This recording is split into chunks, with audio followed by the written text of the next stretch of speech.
Yeah, okay.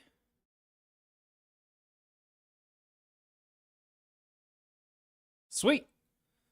We're live. We can get this show started. I don't have a plan today. I kind of just want to put my head down and start typing some C++ and see where it takes me. More specifically, I just kind of want to tinker around with how I want to lay out the operations of my game when I want to handle inputs, when I want to convert those inputs into actions, when I want to use those actions to command game state update, when I want to actually process game state update, and just kind of go down the tree. And if I have time, I also want to play around more with data serialization. Currently with Briarthorn, I'm using Toml, so maybe continue using that. You've been playing Stardew Valley for 6 hours today? That's like the entire day. I've been working the entire day. I've been writing C++ all day. I'm exhausted. And I'm going to try and write some more C++ tonight. Maybe. It's not going to look good though. It's just going to be raw C++. No coherent thoughts, no structure, no memory safety. A little bit of memory safety. Just some C++. I want to try some libraries out. Ugh, I'm gonna fall asleep before the stream's over. I played Stardew Valley.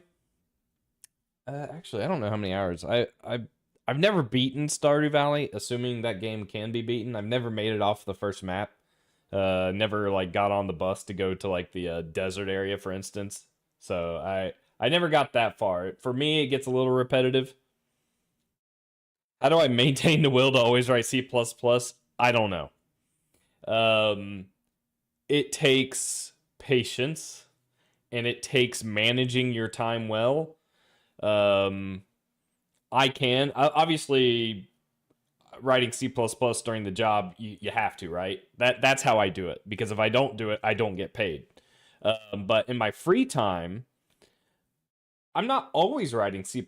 I'm actually writing it more now than ever because I'm streaming it. But prior to that, I would go months just not writing anything. Get off work and go do my own thing. It's good to give your brain a break, right? You don't always have to be writing code.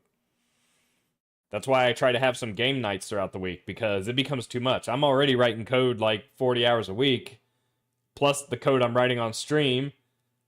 So like, plus all the thinking I'm doing outside of stream to figure out what I'm going to write next.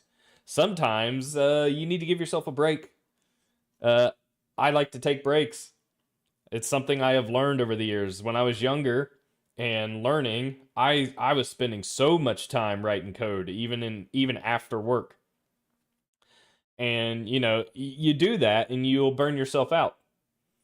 So you're trying to you want to pace yourself, right?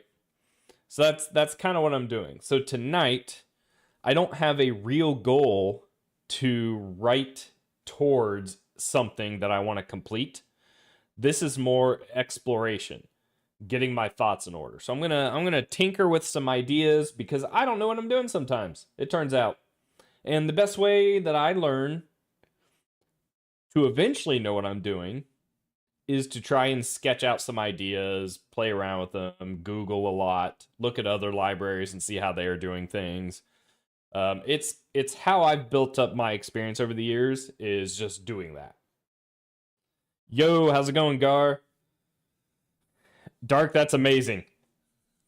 I'll be honest, Dark. I've been looking on Twitch for these points you're talking about, and I still have not found them. I am such a bad Twitch streamer because I have no idea how to look this stuff up. I know it exists. Is it viewer rewards? What is this? What's viewer rewards? Power-ups and channel points. Oh, wait, is this it? Enable channel points, customize point display, manage power-ups. I don't know what any of this means. Well, Dark, I think I just found the emotes you were talking about. And I'm going to have to read up on this because I don't know what any of this means. I'm such a, what do the kids call it? I'm such a boomer right now when it comes to like Twitch and what you can and can't do with it. I got a lot of learning to do. You know more than me at this point. Dude, Gar, if I had $5 million to just give someone, I'm not sure I would be able to stream today because I would not know C++. Because if I had $5 million, I probably would not be working 40 hours a week doing C++. I'd probably be working on something else entirely. I don't know. Actually, I don't know what I would do. If I wasn't doing C++, I have to assume I would be using some language. It might still be C++, I don't know. But I have to assume I'd be using something. Look, guys, here's the deal. We all pitch in $1 American dollar and we try and win the lottery. Now, I think the odds are like 1 in hundreds of millions, but if we win, we can split it out and we will all maybe earn an additional 50 cents for that dollar. All right. I think it's time to tinker. So everyone should be aware of my game called Briarthorn. Ooh, I am streaming live to my website. That's still working. That's kind of cool. So I really just kind of want to tinker. I'm just going to start typing, and if you guys have questions or are curious about anything, feel free. But otherwise, I'm just going to go. And where I'm going, I have no idea. Oh my god. I'm trying to remember if I have this set up to show the application when it runs.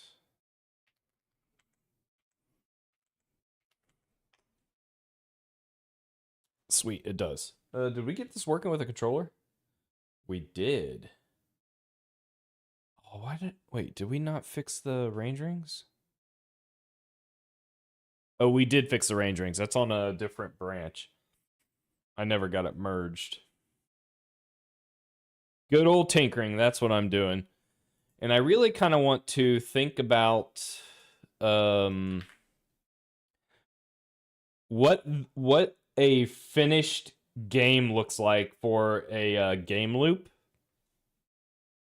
and how I go about like modifying and interacting with the UI and the state and everything without using like Awin's node hierarchy. I kind of want to look at this from the perspective of like data oriented development, having like simple data structs, game state, things that are easy to follow, that kind of thing.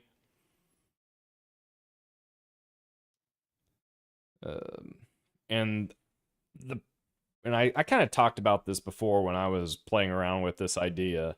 I've never written code like this before. I've always used like polymorphism. I've always used object-oriented programming. And so I like to just think about solving problems differently to see if it's easier, more difficult.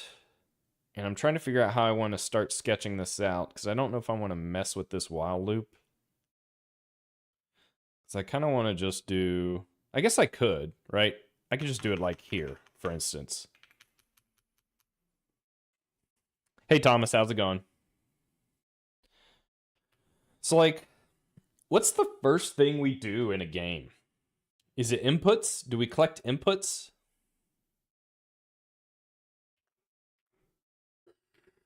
Good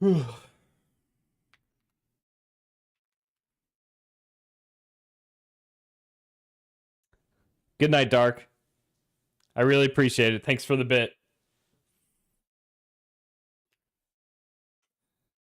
So collect inputs would be like collect raw inputs, right? So that would be raylib, gathering keyboard events, mouse events, joystick events, touch events.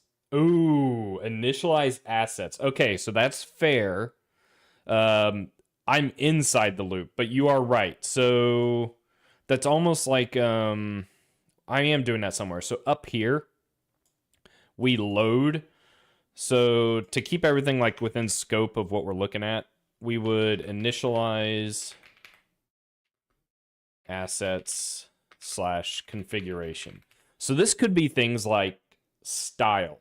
So maybe the option or the ability to change the color scheme of your game, because during development, how it looks is going to change over the course of game dev, and it becomes a lot easier to tweak those settings if you make them visible through file configuration versus hard-coded data and having to recompile over and over. So I think initialize assets would be a good step. This is almost like a step zero. And then inside the one, or inside the, whoops, inside the loop here, you would collect user inputs. But the problem is, when you're playing a game, you don't want to just be like, "Hey, is the A button pressed?" Is that the A button? Yeah. If the A button is pressed, or if the B button is pressed, the Y or the X, right? Because a user has the ability to modify key bindings. Or I guess if you want your game to be accessible, it's probably worthwhile having the option to allow a user to change the key bindings. So once that is loaded, I'm trying to think. It's not just dang, my controller is dirty. No one look at my controller. I play a lot of Rocket League, okay, and sometimes it gets intense, and sometimes your controller gets dirty. Um, so this assets and configurations kind of doing a lot of heavy lifting, right? Because there's also so it's almost like a 0.b and a 0.a, because you also want to load like settings, right? Because a user changing the mappings of a controller, for instance, graphic settings, resolution, so on and so forth, we're going to need to handle settings. My auto formatting keeps, I need it to not, is there a way I can turn that off? I think there is. It's like clang format. Actually, let's do it at the top. So I don't want to mess with this right now. So let's do clang format off. Heck yeah, that worked. Okay. And then I think once you're in the game and you're doing menu selection stuff, you're going to load a file, that kind of thing. That's going to happen inside the loop, which means you need user input to interact with the game.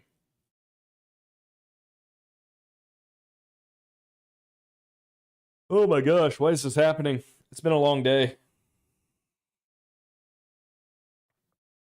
So, keyboard inputs, mouse inputs, touch inputs, joystick inputs, all that fun stuff. I think we need to translate inputs into actions. What is an action? Well, if you're familiar with like game frameworks like Godot or Unity, Unreal, I'm sure as well, they allow you to specify almost like a string that says like, hey, this represents a jump, or this represents an attack, and this is what it maps to. It maps to a keyboard, it maps to a joystick button, a mouse button, so on and so forth. So I think we need to be able to take these raw inputs, pass it into a function that returns game actions. So the game won't ever really be aware that a mouse exists. The game won't be aware that a keyboard exists. The game will only be aware that actions exist.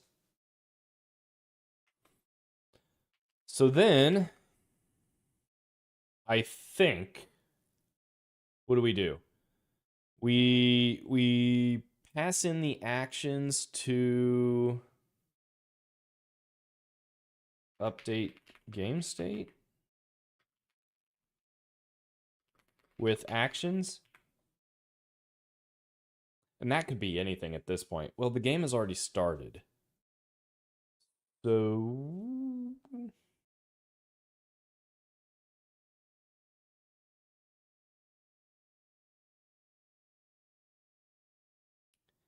we want to initialize assets. We want to load a save file. Did my music stop?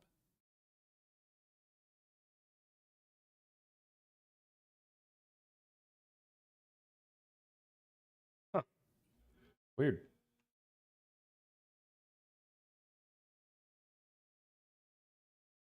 Hmm. Okay. Collect inputs, translate inputs into actions. So we're gonna need a. Okay, my computer's doing something weird. I'm losing access to my mouse controls. Is that moving better? There we go. Weird. Okay, we're good. We collect inputs, we translate inputs into actions, which might impact your menu. We're going to have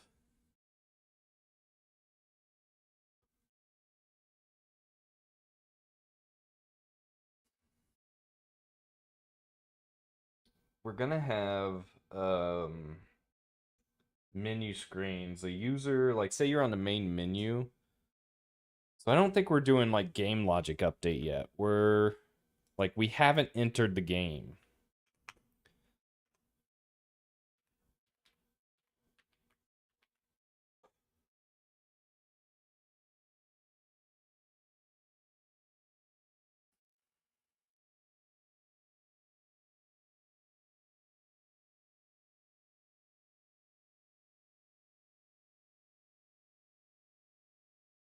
UI gets rendered towards the end, I think.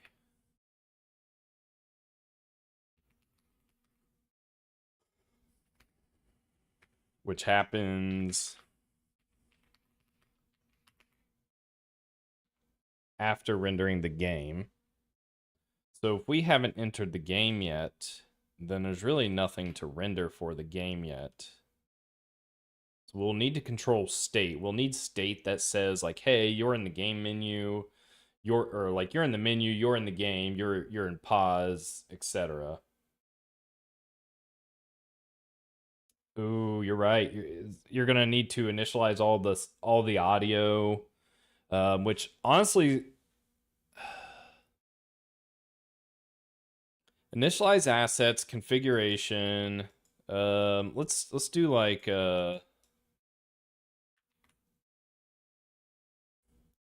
you load assets so that you can then play the assets.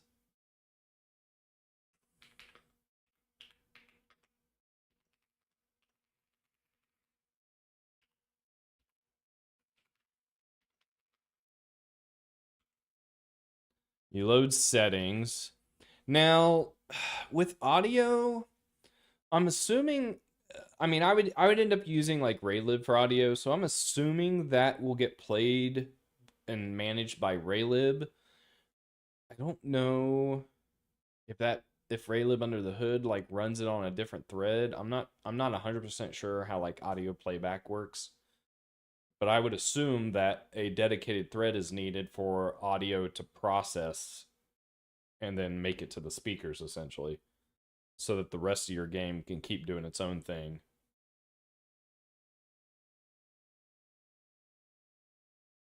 We load assets, we load configuration, we load settings. This would be like resolution. I mean, I don't think my game is gonna have different levels of detail for graphics. It's gonna be, I think it'll be simple enough. Keybinds, etc. And settings, this is gonna be like, I'm almost gonna have to, after you like before you close the window, sure, unload assets. Basically do the reverse, right? So anything you're loading here, well, you're not modifying assets. The only thing you're really modifying is settings. So like after you leave the game, you're going to have to save settings.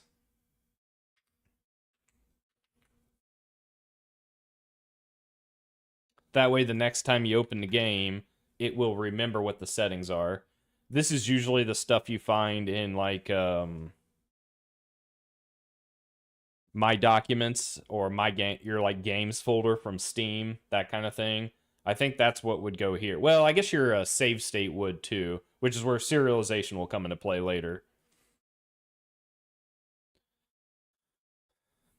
So with a simplified system here, usually I'm used to having like a bunch of callbacks for handling like signals and slots, and we kind of see that with Awin, where I set up the signals for like on draw, on update, on event. But for more of a data oriented layout, I think what's going to happen, translate input into actions. We're going to need to start collecting events and processing events.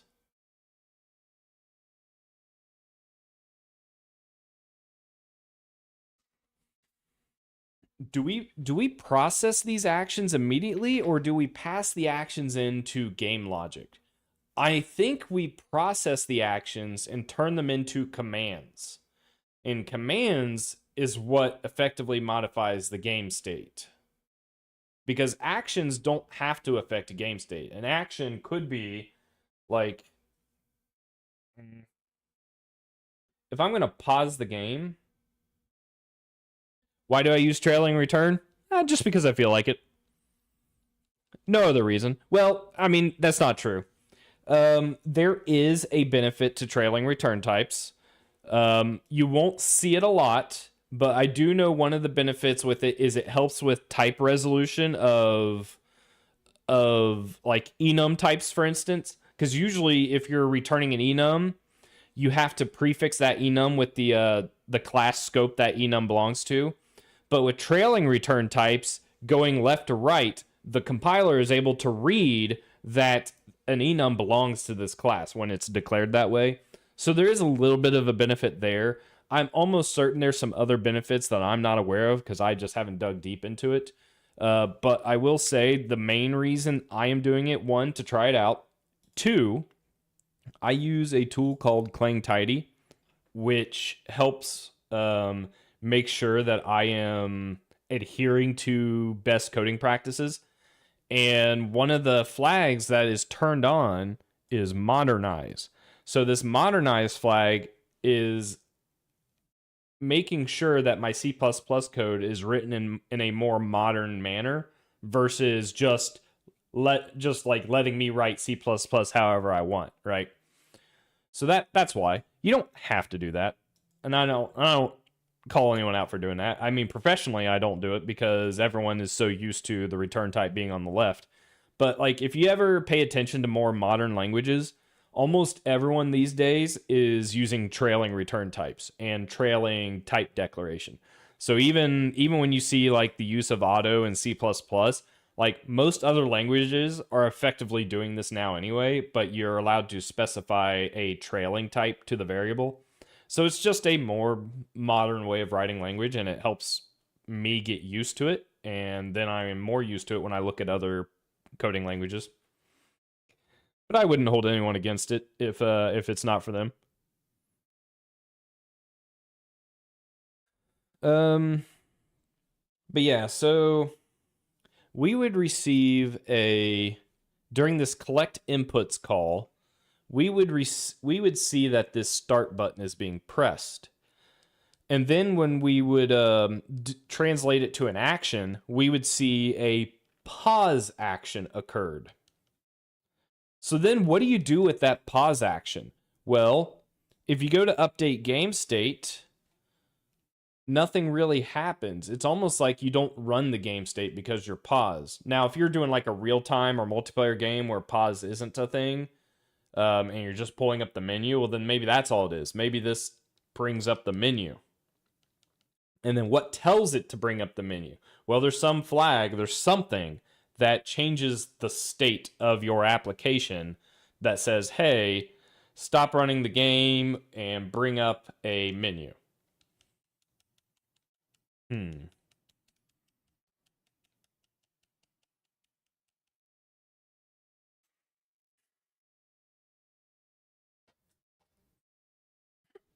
Translate inputs into actions. So is this like, this isn't process actions, is it? So we consume the actions and turn them into stuff. That stuff could be game state. It could be commands.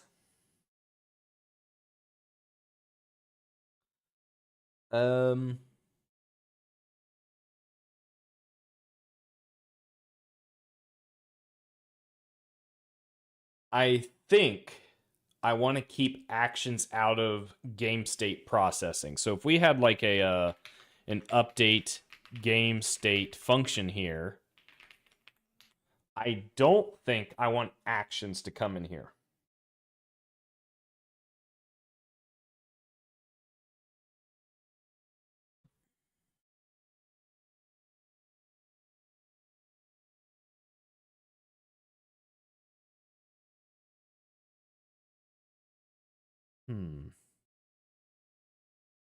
I'm trying to think, even with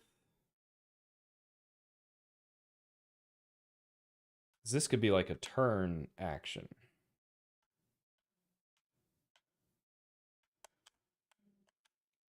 Which basically is a command to steer. Which is kind of how I was doing it in Godot.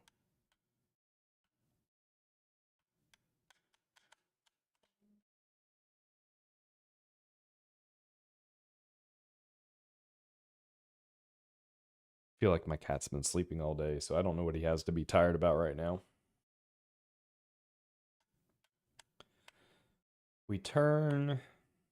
That produces a command. So process. So is it process actions, translate actions? Actions into commands?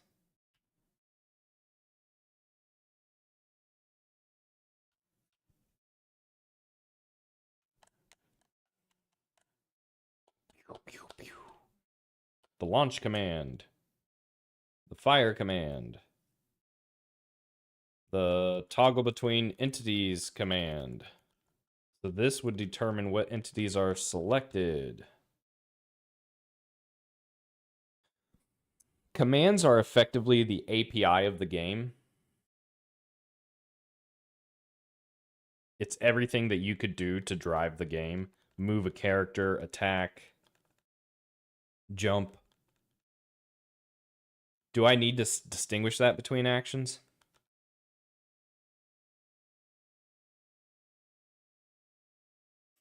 I feel like I do, because I think actions map directly to input, and not all commands will come from a controlled input. Because AI, so if I have like an enemy who is flying around shooting at me, then the AI system is producing commands. It's not producing actions. So actions is just a translation layer for user input. Commands is API calls into the game. So anything the game can do can be done through commands. So then the question becomes, are commands just state with logic elsewhere, or do the commands contain the logic? So I'm thinking like collect inputs returns keyboard, mouse, gamepad, etc. Translate inputs into actions would return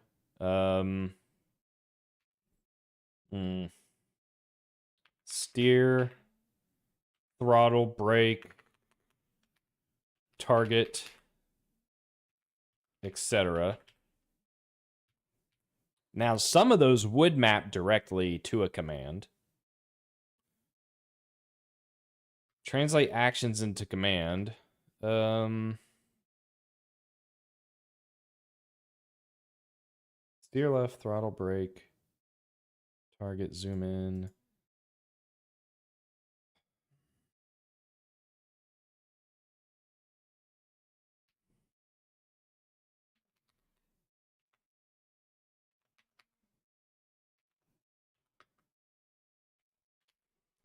Range in, range out, apply throttle, etc. So maybe this does modify state. Yeah, this modifies state. So commands modify state. So this would be like process commands. You pass in the game state as well as the commands that modify the game state. Or maybe this would be a good use for polymorphism still. Or I could just do a like for const auto commands.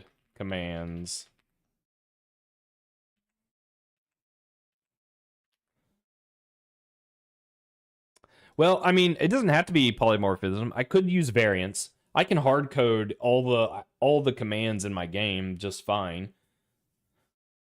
I'm not trying to make this generic.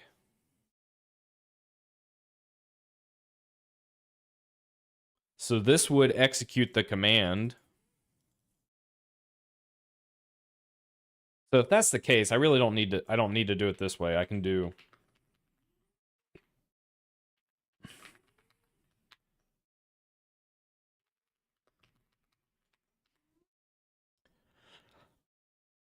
so we translate our controls into actions, actions into commands. Commands update game state. Then we run the game logic. We simulate a frame of game, if you will. The dude is snoring.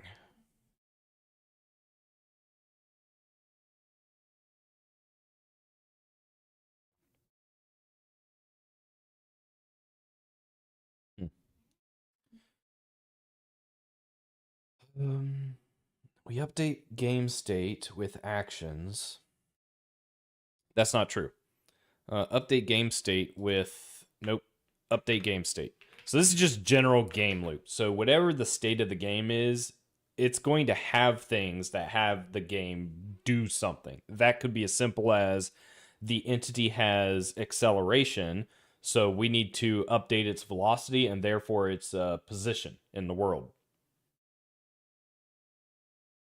That requires no like user input. So we update the game state. Now, the other thing I'm thinking about is going to be like behavior trees, which I may or may not even need. But like basically AI. Something needs to command like a missile, for instance, to target and continue to steer towards it, to steer towards an enemy. So that's where I'm going to need like a number of systems. So maybe in this update game state, it's going to be like update movement, collision, update AI. Yeah. That's kind of going to be like the maneuvers. Update maneuvers.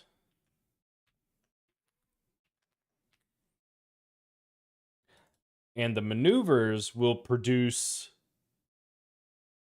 steering state for movement. So I guess none of that needs to be a command.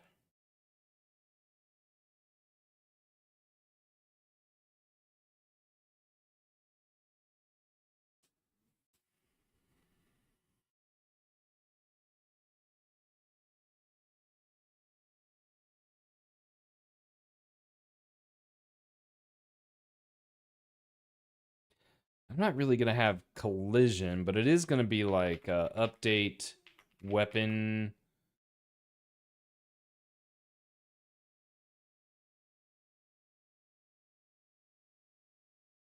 Weapon fuse.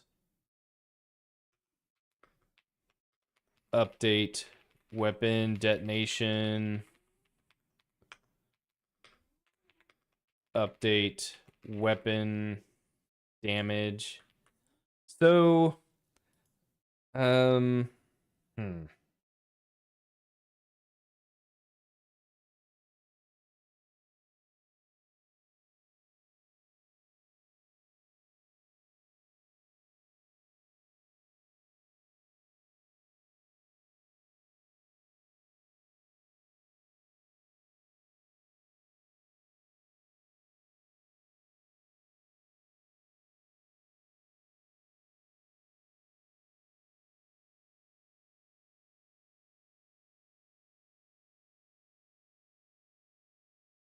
Trying to decide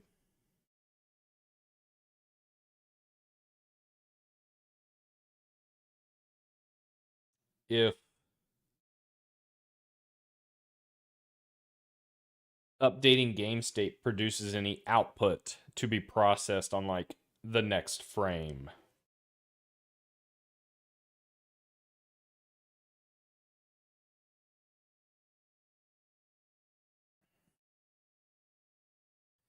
Because if weapon detonation occurs,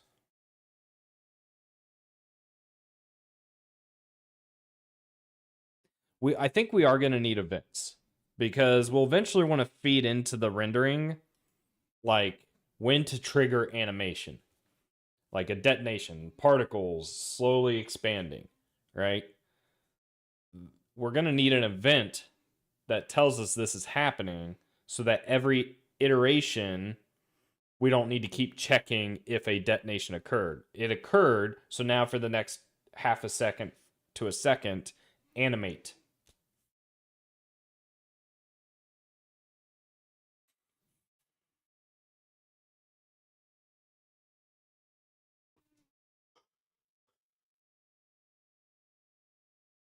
So that does mean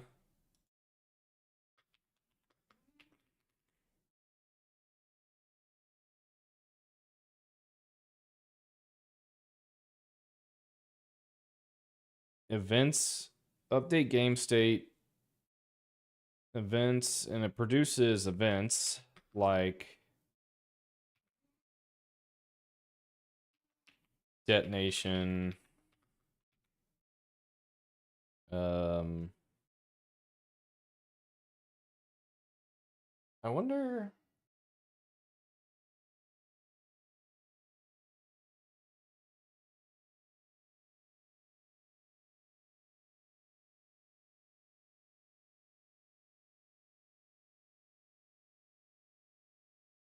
We will get to a point where an enemy detects you. And that detection will basically have the enemy's AI determine like how it's going to maneuver and fire at you. When it fires at you, it's going to create a new entity.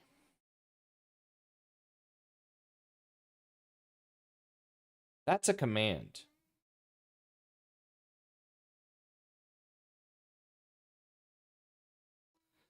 So I think that's what's going to have to okay, so yeah, it's going to be a command if it needs to modify game state. So creating a new entity, launching a new missile. doing damage, applying damage to a player. An event is something observable. Event versus command. Distinction is still a bit fuzzy. Some commands may be one-off, while others may be continuous until released. Some events may be triggered by commands, while others may be triggered by game changes. This is an area that may need further refinement as development progresses. Event versus command. Events are observable occurrences. Let's see what AI is saying here. Events are observable occurrences that happen in the game world, while commands are instructions issued by the player or AI to perform specific actions. Events can trigger commands. Events can trigger commands? And commands can lead to new events. For example, a player pressed fire button event might trigger. Okay, so I'm mixing like 3 different patterns here: actions, events, and commands.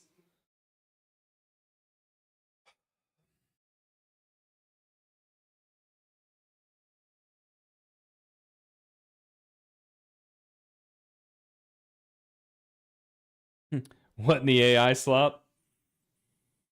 Are you talking about the auto-completed comment that hasn't been applied yet?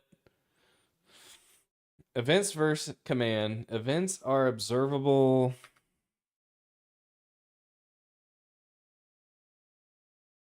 changes that occurred, while commands are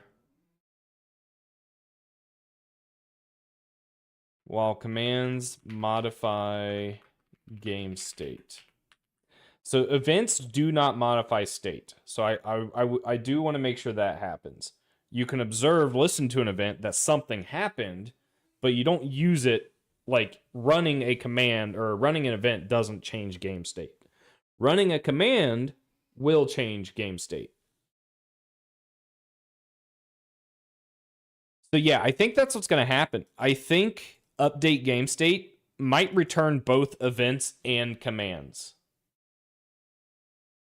Because performing like an AI action or maneuver, updating the AI would mean like, hey, an enemy is trying to target someone, is trying to find someone. It sees them over here, and so they are commanded to steer towards them. How do I do this? So you have a guy like flying, they're flying, and he like sees over there. So we produce a command that says, hey, modify his state.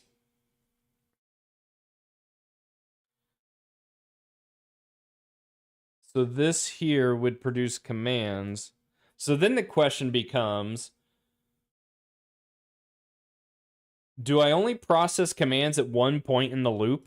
I feel like the answer is yes. That way it's just simpler to keep track of everything and debug versus letting commands run inline directly where they happen.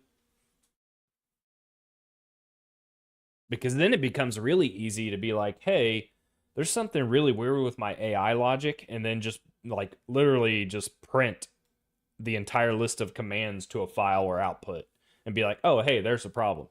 Versus trying to like navigate through all of these update functions and figure out what's happening.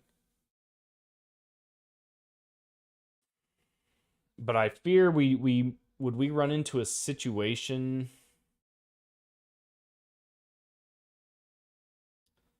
where you would command someone to do something and you expect it to happen on that same frame.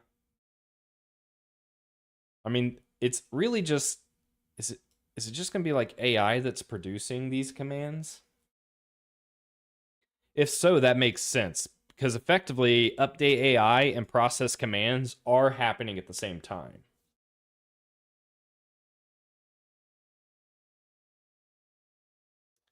Yeah.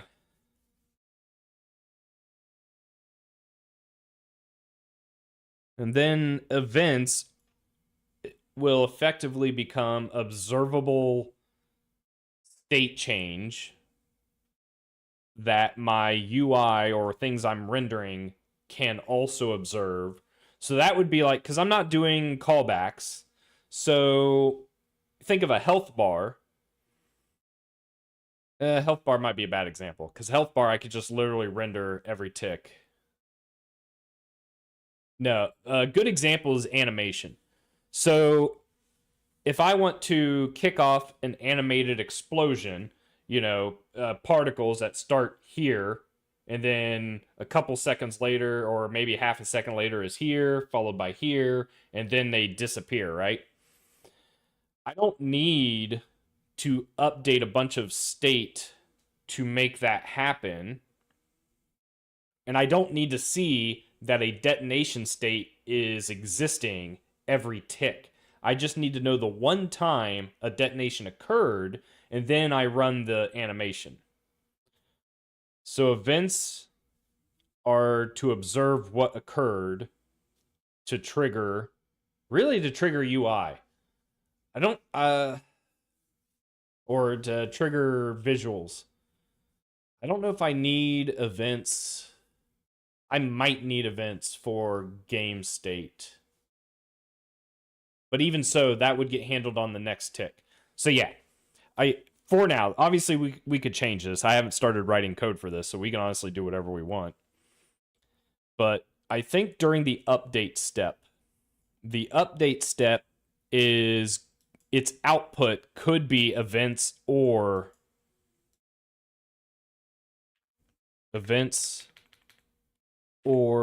commands.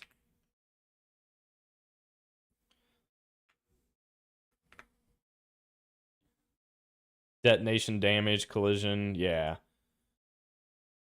So then, once your game has ticked, what's next? Rendering the game world, right? Rendering what entities exist, rendering what, I don't know, what they look like.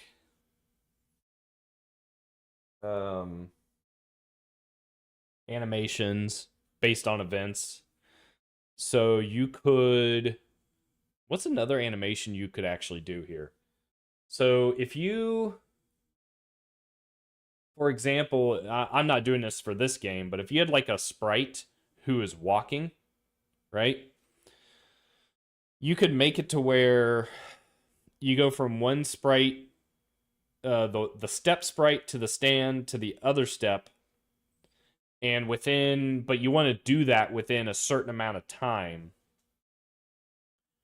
You would want to animate that based on whatever your current like state is. So that could be an event for walking that triggers the animation.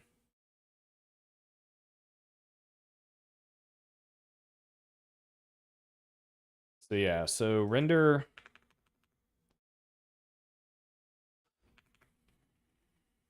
draw game would be like state events. Now I don't think drawing the game consumes commands, because commands are just there to generate game state. So we would draw state and any events that we want to observe. And then the UI would be the same thing, I think.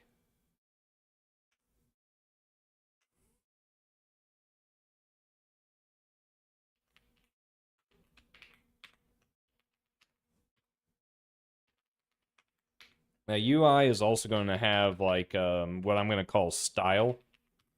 I do want to have a configurable style to this game. I want the user to, I am thinking I want the user to be able to configure their HUD layout. So if we look, this is very simplified, but I like the idea of like as part of the game, the user kind of gets to build what their HUD looks like to beat the game, optimize the layout for them. So having style define all of that would go a long way.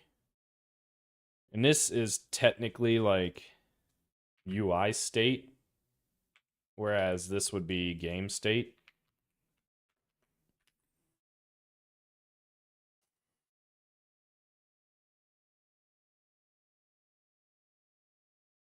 So we have to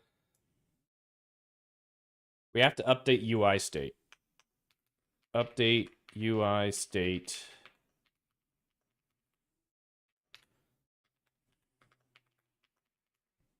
So UI state is only the pieces needed to render the UI.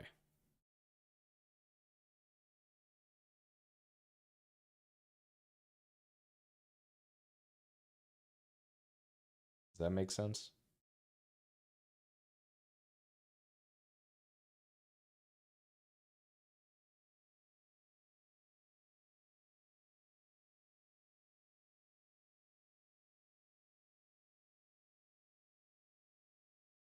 Does that make sense? Because you would have, for example, an inventory.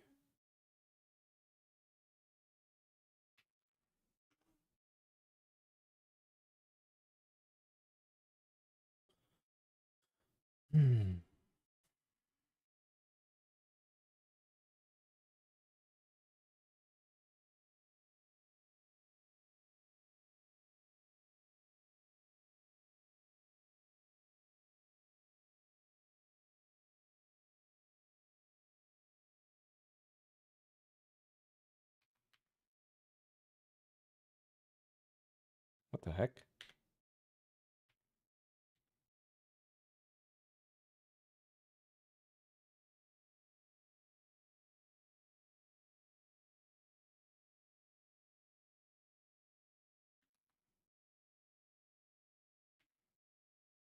Weird. My copy and paste isn't doing what I expect it to. So this would be the UI, right? If I had like a simple inventory system.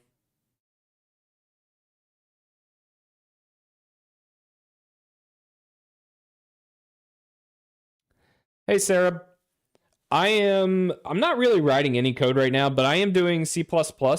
I am sketching out some thoughts on how I might want to organize my game, how I want to handle inputs, updating the game state, updating the UI state, when to render, when to handle events, when to handle animations, while also not using a game engine but writing it from scratch.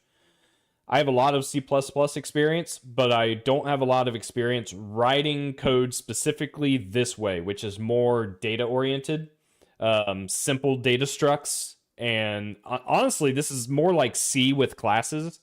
Whereas I'm used to doing things more like object oriented. And I do develop a game engine on the side every now and then on these streams that is more object oriented.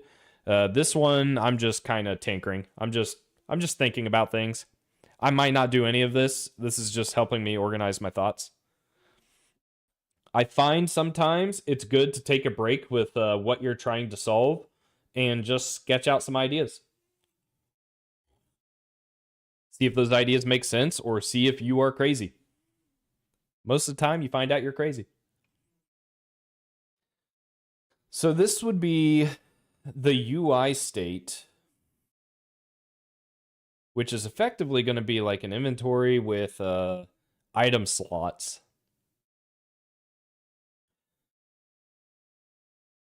Whereas your game state, so your game state is like, hey, you have 4 missiles on your aircraft. The UI state is saying, hey, you have a panel made up of 4 rectangles. And in those rectangles, you have some kind of asset you've loaded, texture, sprite, geometry, what have you, that you are rendering in these slots. Or maybe you're in the middle of dragging and dropping, right? So maybe you're doing something like you have an item. Can you not, are you not able to drag this?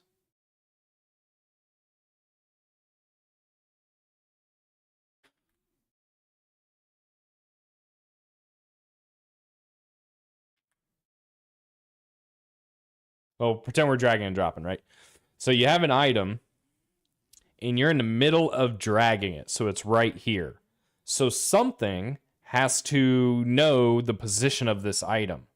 Something has to know what this item looks like. That's UI state. So I have to think about that too, is how do we handle the fact that a user is in the middle of dragging? Is that also a command, but is that a command for UI state? Is that an event? Is this something Raylib automatically or RayGUI automatically handles for us? But something, it's probably UI state that says like, hey, you have a almost like its own entity, but you have an entity here with a position on the screen, and we need to render its position. We also need to render what it looks like.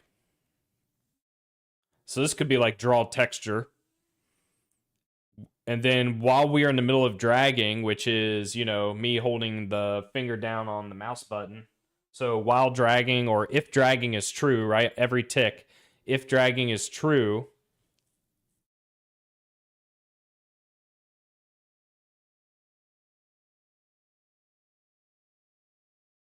and then if dragging is false, so drag and drop. So if drag enter, right? So you enter and then you release. So I let go, and then you have logic that checks like, hey, is it within the bounds, so on and so forth. All of this would be UI state for the inventory system because it's not touching your game. Your game doesn't interact with this until you decide to drop this into another inventory slot, and now it produces a command to move an item from one inventory slot into another. And what do commands do? They modify your game. So I think then what that means is update UI state also produces commands, right? Because if my UI state lets go of something being dragged, then that's a command to move the inventory of a player, right? So now we have like update AI. Maybe we have update player. And inside update player, man, this thing's going to have layers.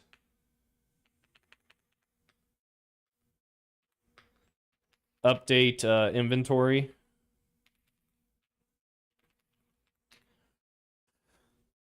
Which, I mean, some of these commands, I gotta think about this.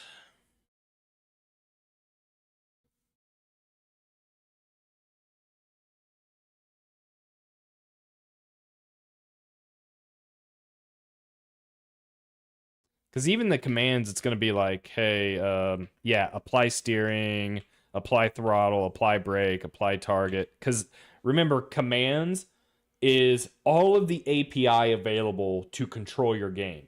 Because theoretically, you could wire up all of the commands to another service that you write, and then boom, you have a tool to automatically play your game and maybe find bugs with it by just feeding all these commands into your game loop.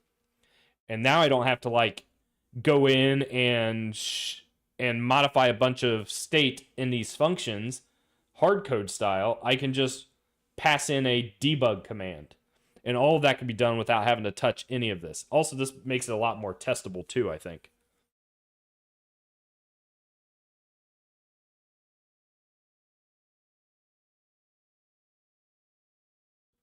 So then that also means like apply inventory change or something like that, right? So this is where all the commands get updated. Now, what I don't know is if with commands would be a good excuse to use polymorphism.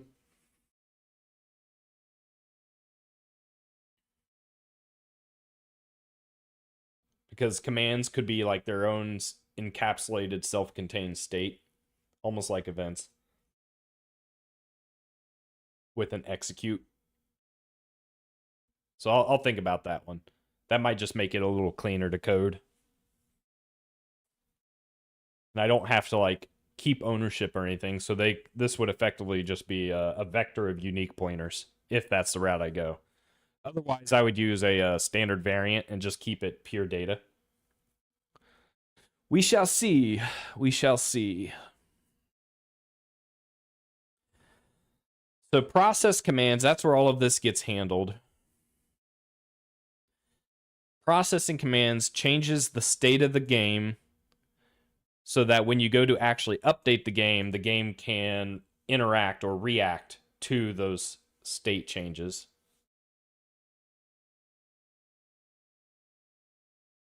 So update UI state, that would be like dragging, dropping, clicking on buttons, anything that causes UI to occur.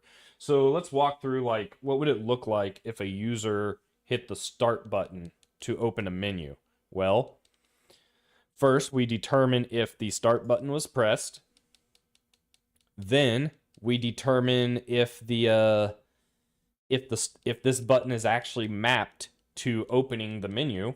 So do we get a menu action, for instance? If we get a menu action, did we say if this produced commands? No, it produced actions. Okay, so if we get a menu action, does that produce a command to modify game state? It does not. So how do we tell UI state to change with this action?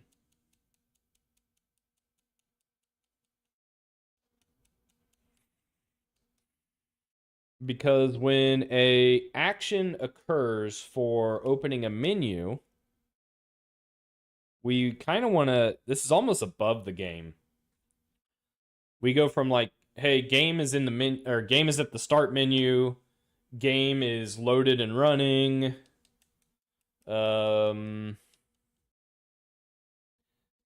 Game is now paused, or maybe if you're not going to support pausing, then the game is in the middle of like a game menu. I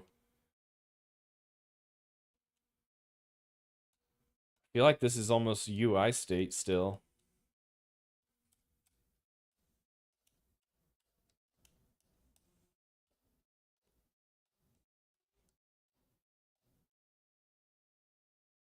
So the user hits pause, no commands to operate on, one tick might run, right? So that's something else to keep in mind. These inputs are getting pulled every frame, whereas the game logic is only updating at like 100 hertz or 60 hertz. So we could hit pause, but this could be the frame no game logic is processed. So that makes sense.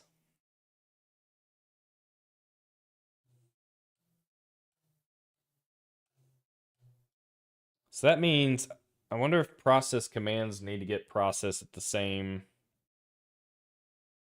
tick interval.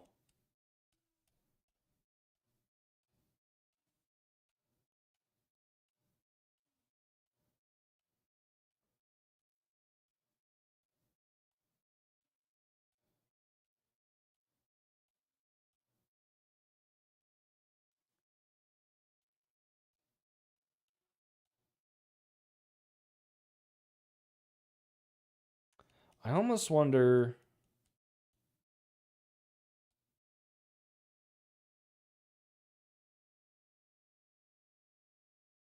This could be a command. And the game state that's being modified is effectively the run state, whether the game is running or not. Is the game running? Is it paused? Is it so on and so forth? And if it is, then this update UI update, why is this not highlighting? This update UI state would see that the game is paused. And if the game is paused, then the UI state would enable or flick on the pause menu, right? So let's say this is my inventory screen here, and we enter the pause menu, right? The menu that like overlaps the entire game screen. Well, during this update UI state, we read from the game state that the game is paused. So then we essentially flip a flag, a visible flag on the pause menu that says, "Hey, it's time to show the menu." And then here we can be like, "Hey, while the game is paused, don't process any of this." Or do. It just, again, it depends on the type of game we're trying to run here. Because we might still, if we want to keep running, then yeah, we want to keep running. But if we want to pause completely and don't modify any game state while we're in the menu, well then yeah, while it's paused, don't run any updates.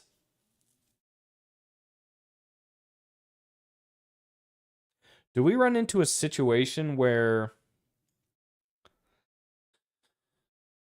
I command my aircraft to turn, so we update the steering so that the next time movement occurs, it will steer, it will turn. But during this process, we see that pause was called. So this guy's been updated to steer, but it hasn't ran yet because it's not its time to run. Translate actions into commands. Oh, this is a different thing.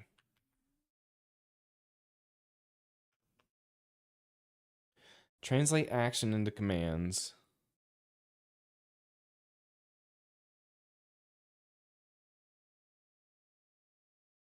I'm trying to decide if commands need to be processed every tick.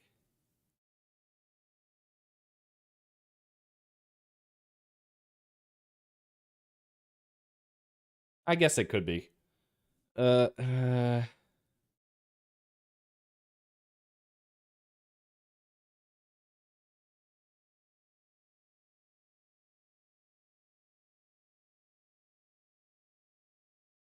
don't know.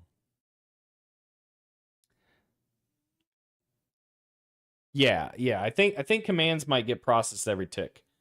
So then that would modify the game state to be paused. Here we check if it is paused, then none of this gets ran. And then we move down here. And here we see that game state is paused. So we set the flag to show the menu. And then we eventually hit a button that says close menu, which would produce a command.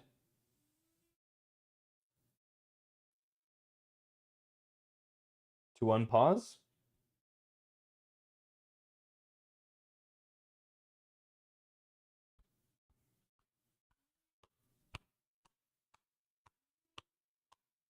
We produce a command to unpause. So then on the next frame here, or the beginning of the next frame, state is no longer paused.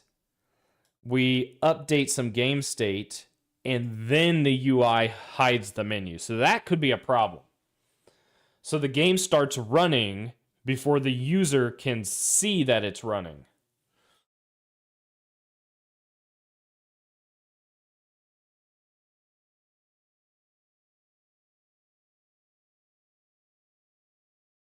But we're talking like one frame. That's probably okay. If we're running at like, and this is a simple game, right? So most systems will run this at 60 hertz no problem, if not hundreds of hertz. So will a user be upset if the game updates in 16 milliseconds before the menu closes?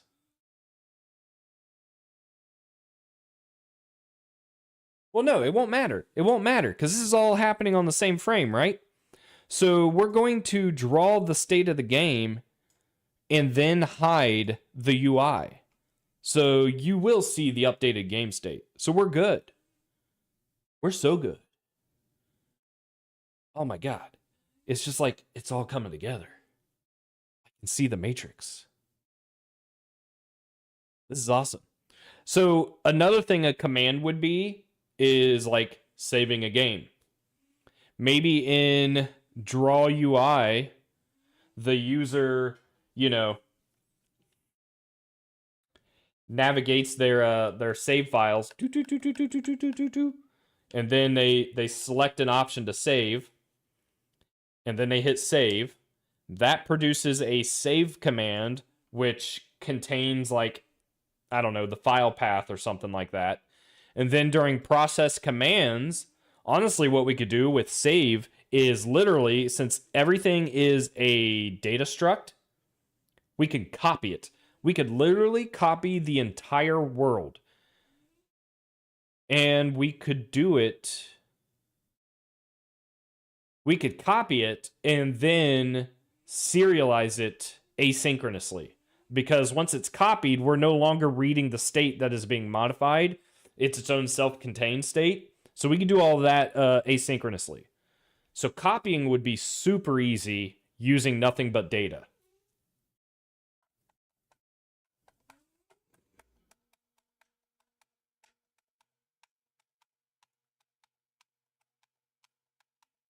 What am I missing? Audio? How do we do audio? Is audio ran? Audio's probably ran via commands as well, right? Like your or events, I guess. Is audio would be events. So you walked. So you play an audio sound for walking. Where does that occur? Update UI state. Because you usually hear audio when you're like, for example, navigating a menu as well. So if I am navigating a menu via these UI states,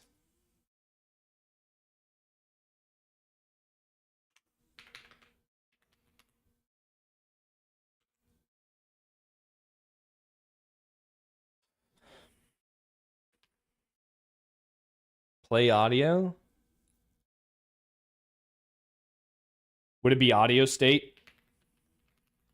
So audio state contains all of the loaded audio that could be played for your game. And then based on an event, the audio would play.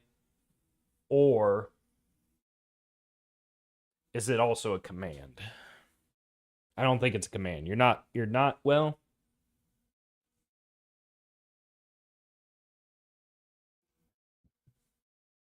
I actually don't know because I've never had to use like audio for software development.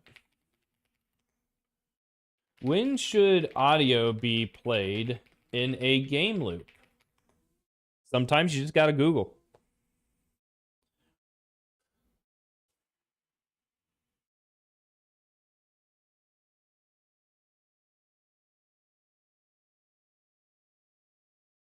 Play audio during the action or state change.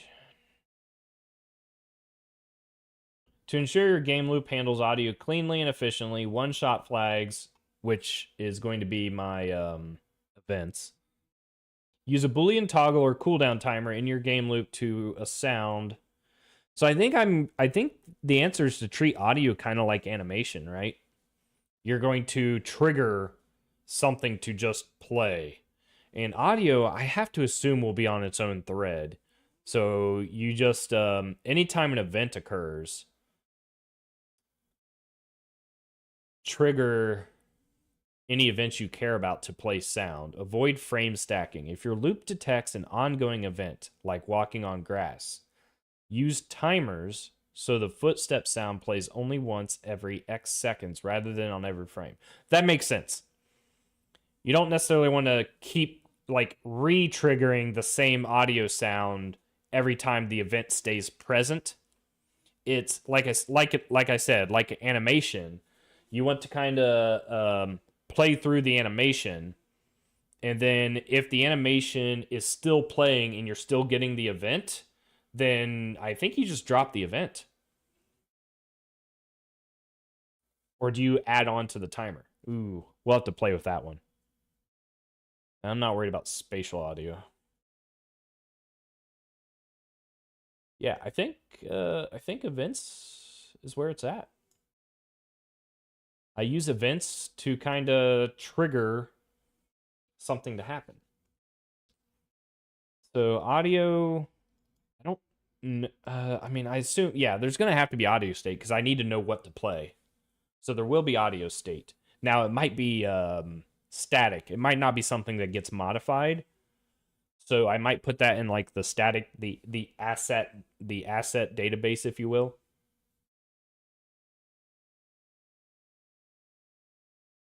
Okay. I'm kind of liking this. I'm glad I sketched this out.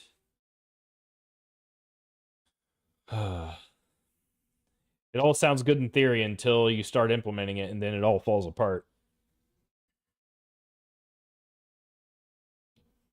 The thing I want to decide is if commands are actually going to be plain data or if I use polymorphism for that. I think it'd be okay if I use polymorphism because commands I'm not going to save state with. And so it would just make code a little easier. Might still try variance. Events. Events aren't performing any logic, so I don't think I would need polymorphism for events. They're just going to be state that I observe, so that would definitely be variance. All right, cool. So I'm still going to be coding for like an hour and a half, hour and a half. So I think I'm going to go run to the bathroom, top off my water, and maybe start playing around with some code. Yeah, maybe start playing around with like sketching out some of what the data structs would look like. I think that's what I'll do. So I'll be right back. I'm gonna use the bathroom.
My cat wants to lay down with me. My cat wants to lay down. I don't blame him.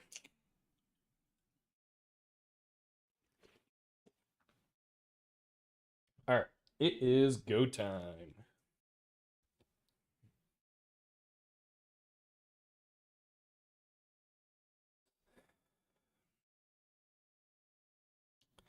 I think so. I started organizing some stuff already, but I have not been a huge fan of how it was organized.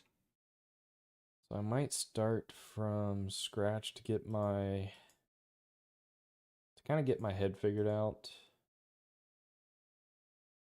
I do want to keep so I do have this timing stuff in place that I definitely want to keep.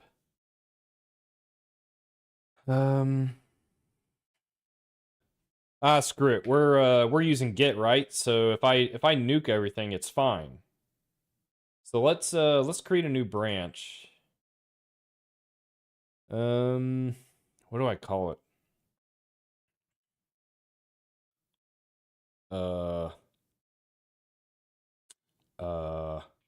Data oriented design, data driven development, the triple D's, DDD. We'll call it DDD. Okay, so let's go ahead and start nuking some of this. Some of this can eventually become config. Import Briarthorn, Raylib, Chrono, CMath, CStandardlib, print. I'm not okay, so let's get rid of we're nuking everything. Everything except for this, that.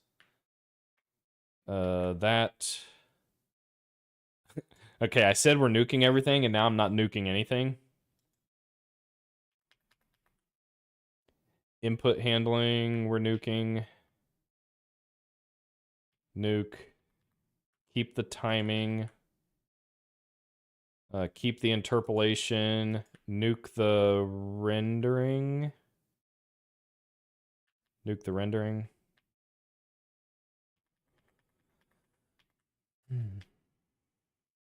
Minimum 5 years. Stupid question. How much time will it take for a single person to build a game such as Grand Theft Auto 5? A single person? A single person. Okay, so how dedicated is a single person? Because let's think about this. We're talking assets from scratch, right? Do we assume this person is using a game engine, or are they building completely from scratch? So, are you guys aware? You're aware of Stardew Valley, right? Even if you have AI, I think some too much credit is given to AI's capability sometimes, especially for like complex systems. Simple web apps, things like that. Oh yeah, AI is going to knock that out of the park really quick. But anything optimal. But think about this: Stardew Valley, right? Everyone knows Stardew Valley, right? Didn't the developer of Stardew Valley write everything from scratch using what was it, C#, XNA, or something like that? Assets from scratch, their own game. Like XNA isn't even a game engine, I don't think. It's just a framework. I could be wrong about that. As I understand it, the guy who developed Stardew Valley worked on it for 7 years. Like every single day of the week. I think there's a YouTube video with him being interviewed about it. 7 years with no idea if Stardew Valley was going to be a success or not. Spending most of their time developing. A game like Grand Theft Auto, I would say impossible. I wouldn't even say minimum 5 years. I would say impossible. Just straight up impossible.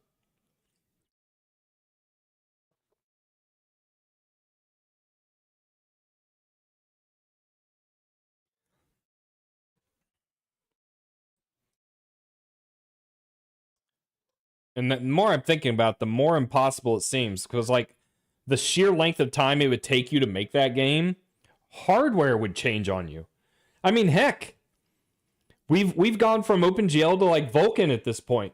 So, like, by the time a solo developer gets done building their game, hardware would have evolved so much that maybe the APIs and hardware they built the game for have long since gone.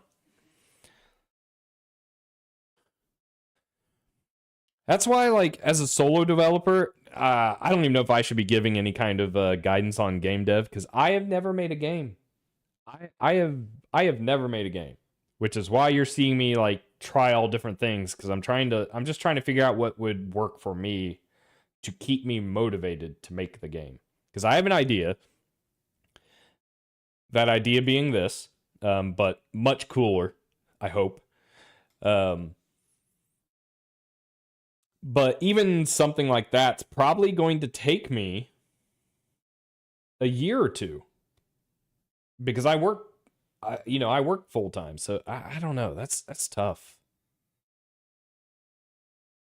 That's tough. Anyway, I'm in the middle of nuking. So we nuke, we get our interpolation state set up. So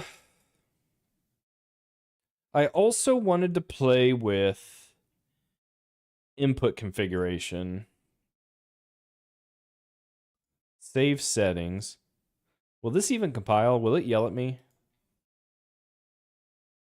Fixed viewport midpoint divisor I don't need anymore. Zoom step I don't need. I do want to keep this. I kind of want to just nuke all of this.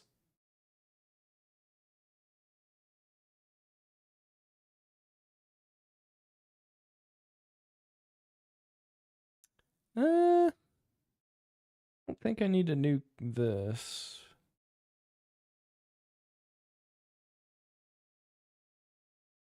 Maybe I do.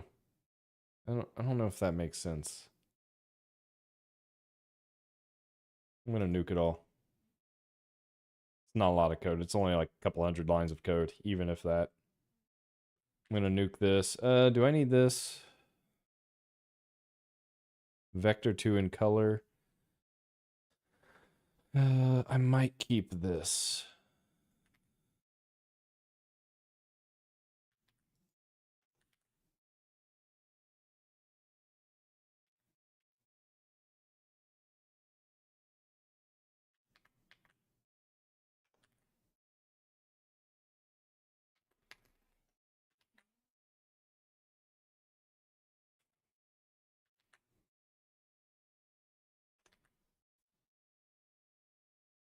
Yeah, I'll keep this.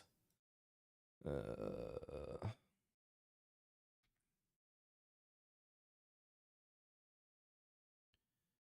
honestly don't even know if I need.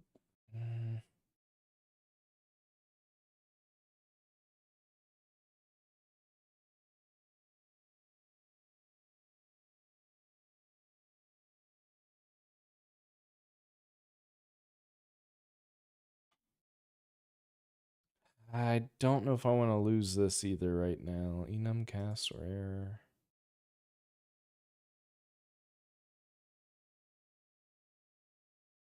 I just won't include it.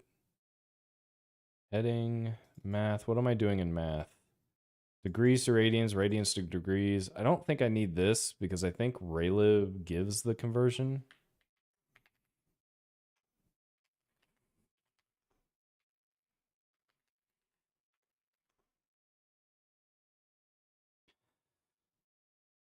Yeah. So I don't need this anymore.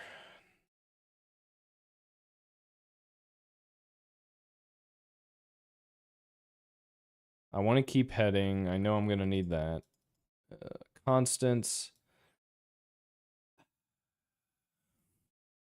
I'll hold on to it for now because I think heading needs it.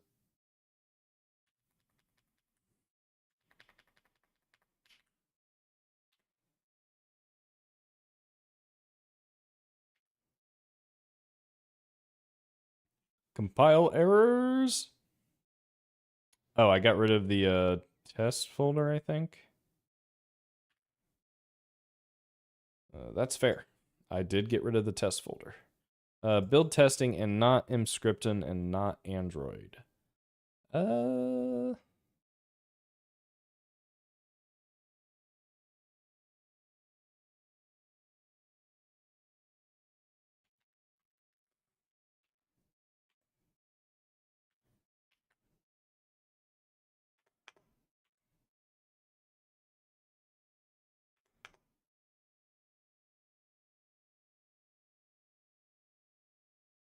Nah.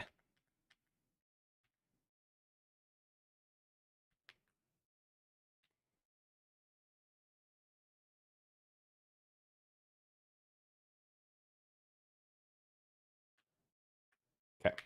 I did expect this.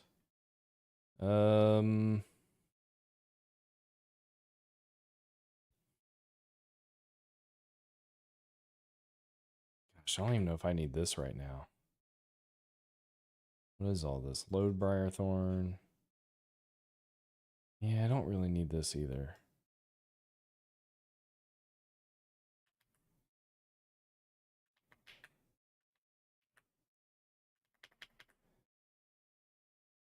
Briarthorn file I don't need. I don't need any of this. Don't need this. Don't need any of this. This is easy. Programming is easy, guys. This is great.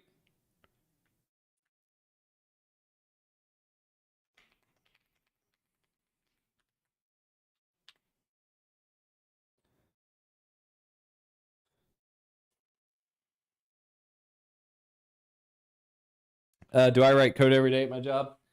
Currently, yes. It hasn't always been like that. So I'm working for a company, but the company does like contracting jobs. So we are, 6 months period, 12-month period, however you want to do it. Whatever the client needs. They pay you to work, certain tasks over the course of a certain time period. And for this task, for this client, I am writing C++. I am doing DevOps, so a lot of like CI/CD pipeline type of stuff. A lot of project organization, making sure other developers are able to easily pull down the project and get it up and running and be able to reproduce any errors that occur in the CI/CD pipeline. So I would not say I am strictly writing C++ 8 hours a day, but my head is in C++ 8 hours a day. I also, like I said, I'm doing CI/CD pipelines, so that's a lot of like YAML scripting. I got a couple of virtual machines, Windows, Linux, that I'm working in and out of. Prior to this job, I ran a couple of development teams. So a lot of my time actually was not programming. It was interfacing with clients and requirement translating. So basically running like a weekly meeting or a bi-weekly meeting with the rest of the developer team and working with them to figure out how to break these requirements down into tasks so that we could get it all into issue tracking. One, so that the team can remain productive, and two, so that our client had visibility on progress being made, things like that. So at that job, I was not coding 8 hours a day. It was probably more like quarter of my time was spent coding. Half of my time was spent architecting, designing, running the team, and then another quarter of the time was probably spent interfacing with a client, sitting down, going to client meetings, understanding what problems they were trying to solve, and finding ways to help the rest of my dev team out by translating what those requirements are, that kind of stuff. Hey, Captain, how's it going? So typically, now it obviously depends on where you land with your job and how all that works out, but typically, like the higher up you get, like the more you become an expert in your domain, then the more your company is going to lean on you to take what you understand and make it possible for the rest of the development team to get work done. So at that point, it becomes more about me making it as easy and cheap as possible for a business to produce a product than for myself to write the code, than for me to write the code myself, right? Because I'm only one developer. And so if I can get 4, 8, 12 developers on the same page as me and be able to essentially create a really good productive workflow for developers to write code and get tasks done and present to a client that progress is being made, blah, blah, blah, blah, blah, then I'm doing my job well, because I am no longer like a single source of failure. I'm not the one everyone needs to come to get answers, because I've trained up the rest of my team to be capable of really doing my job. So that's typically what I do. But right now specifically, I am head in code. My cat is bugging the heck out of me. Hey, come here. Come on. Come here. You're killing me, dude. Come on. You not want to say hi? Huh? Want to say hi? All right. He does not want to say hi. I think he wants food. But I already fed him, so I don't know what to do about that. You just woke up? Is that because it's time to wake up and you just live in a location that's morning, or are you like waking up in the middle of the day or in the evening?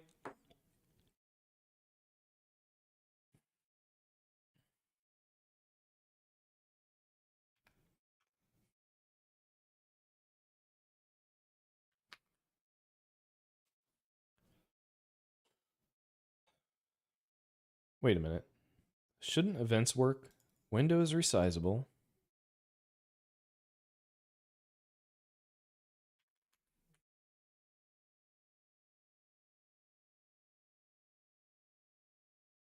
Oh, I bet I need to do begin drawing, end drawing, clear, color, something like that. I hope someday the IntelliSense, the language servers of the world get caught up to CPP modules, because this is annoying as hell seeing all these red squigglies when you know the code's correct. I guess I could use Visual Studio, but that's no fun. Okay, that's working. Cool. So I think step one is I want to figure out a clean way to manage loading data, because it would be cool to get a little bit of hot reloading working so that I can keep the game up and just like make changes to Toml, or I integrate Lua. So if you guys were here, was it last Friday? I had my previous intern on the stream and kind of walked him through looking into what it would take to integrate Lua. So Lua, Toml, something like that, something that makes scripting a little easier to get your data, to generate a bunch of data quickly without having to recompile every time. So maybe that's where I start. You just woke up and it's nighttime. Holy crap. Is that because of work or just because you're I don't know what the word is. A degenerate?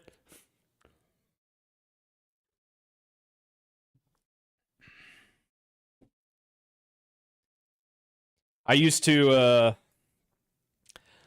well, no, I basically, even when I was in school and I had to work, I think my sleep schedule has pretty much always revolved around a job. And it just so happens that my job is like an 8-hour day. Wait, it's not visible on desktop? No one said anything. Wait, what? It should be. I'm there. Wait, am I not there? It says I'm live. Oh no. Wait. No, I'm live. Captain's talking to me from horizontal or from desktop. I don't know, like, so YouTube apparently doesn't make it very easy for viewers to know if like there's a vertical version or a horizontal version, a desktop version. But they exist. So those who are watching vertically, please know that I do have a desktop, a 16:9 live stream going on YouTube. It is there. It exists. Captain can verify for me, assuming he's still there. I think YouTube is about to come out with a combined chat for vertical and horizontal. I had my eyes on a video they made that talked about it. I don't think it's out yet, but I think it's coming soon. But yes, the horizontal, the desktop version should be there. I see it, like I have it. It's right here. Actually, I could probably pull it up on my phone.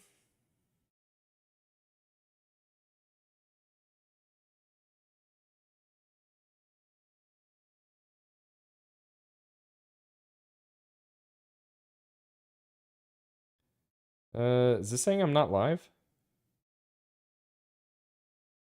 No, I'm live. Okay. Yeah. Uh,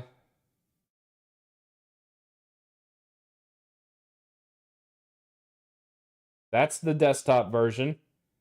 That's the vertical version. So you can pick and choose which version of the stream you want to watch.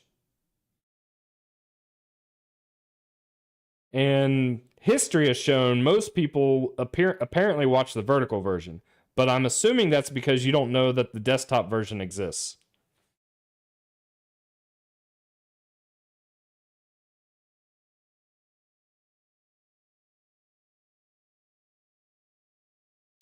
All right.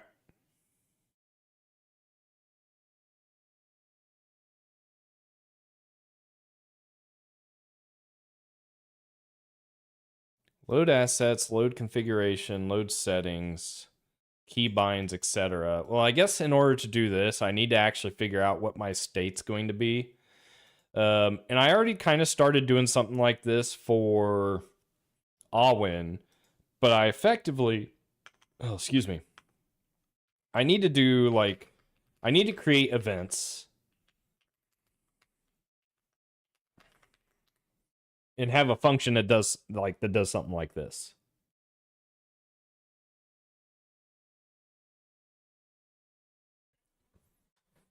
And I think the best way to handle this is using variants and magic enum, which I've done in the past.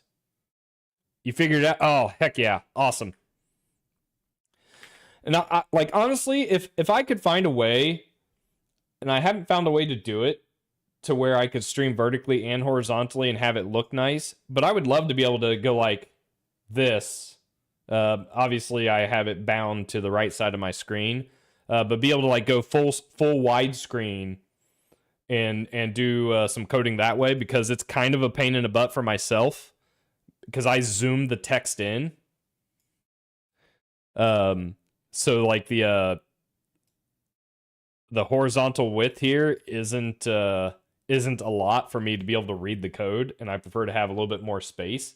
But I haven't found a way to like make that work for both horizontal and vertical.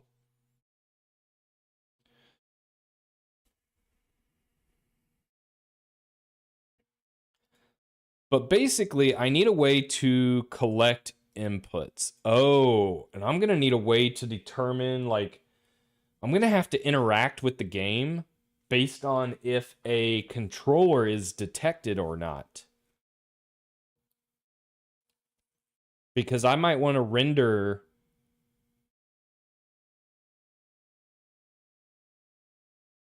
You think about like tooltips and helpful things where it's like, hey, press A to continue, or press A to interact, or press E, the keyboard button, to interact. I'm going to need a way to toggle between that based on if a joystick is detected or not.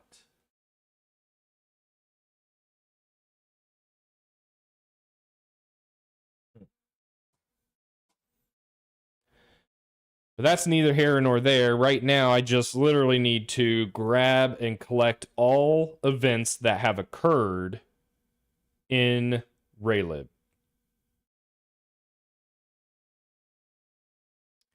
10,000 people, maybe more.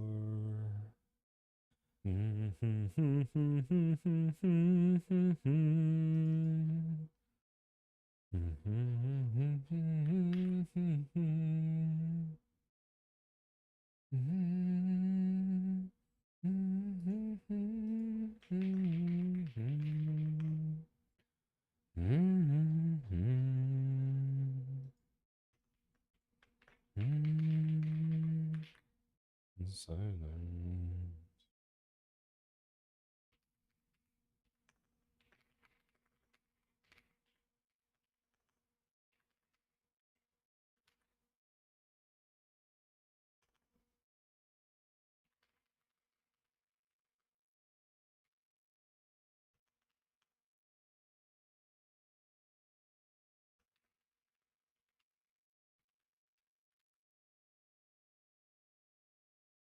Ooh, I already have Magic Enum. Let's go.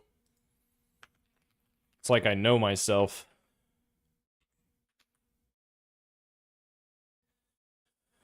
Um,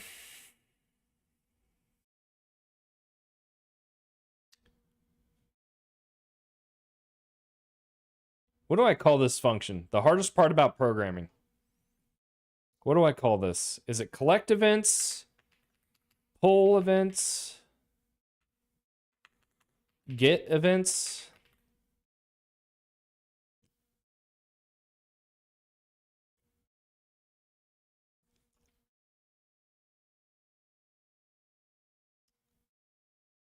I feel like collect events because they don't currently exist. Whereas get events is you're returning something that already exists. Yeah. Yeah? Yeah? Yeah. Okay. Yeah. Yeah.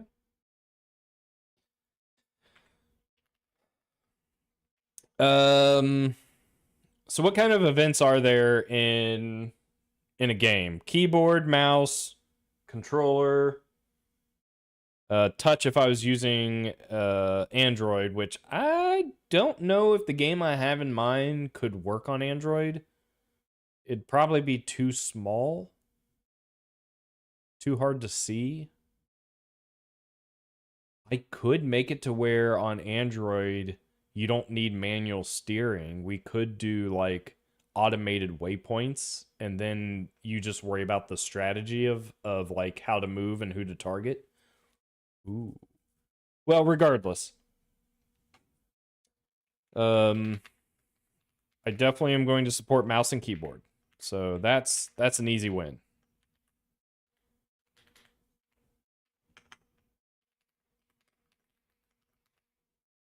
And joystick, right? Or a gamepad, event, gamepad. So we're going to call this an event and stick it in a variant.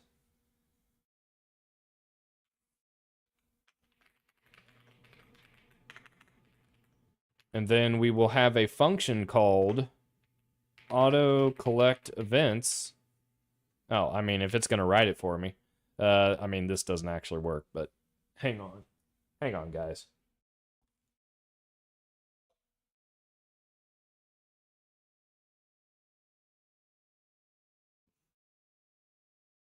This is a twerp. Say hi. You gonna say hi? Were you gonna tell them what you were doing to me? Hmm? Were you biting my feet? Hmm. Yeah. Were you biting my feet? Yeah.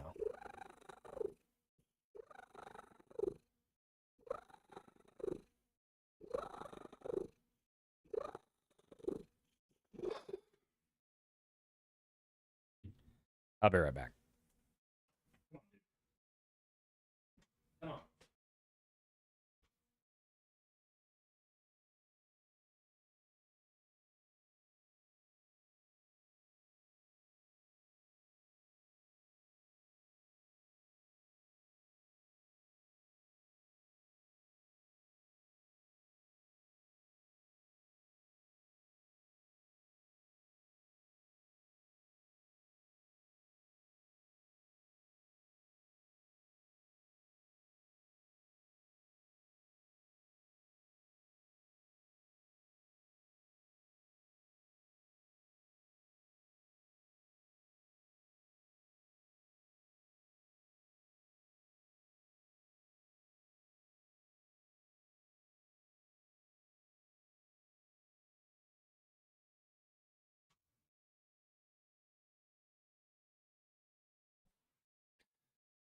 Ridiculous. Do I watch tea soding? I don't know what that is. Is that a yeah, I'm sorry. I don't know what tea soding is. Am I even saying that right? Tea sodding?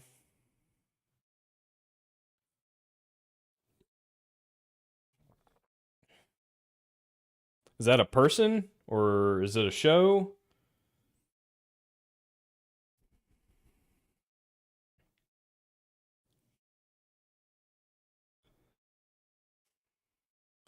Yeah, I'm not sure who that is. All right. So I think what we need to actually do here, and I did this before with Awin, is basically we would have keys. I only support I mean, I could only support keys that I actually need to support for my game. I don't have to implement everything, technically.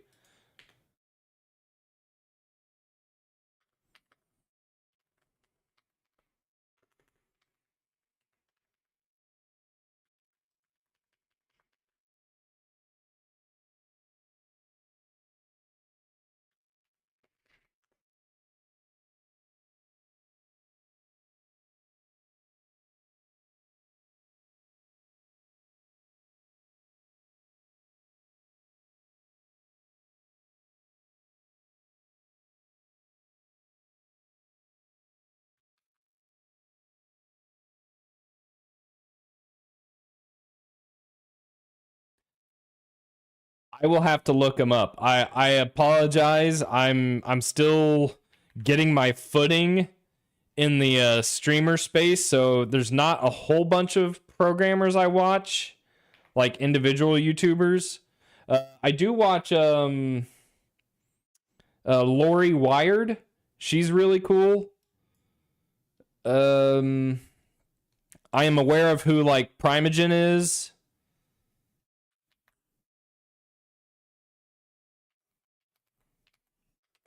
I'm trying to think who else.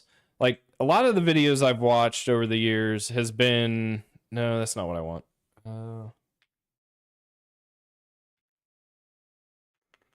It's been more just random videos versus like trying to find a specific person.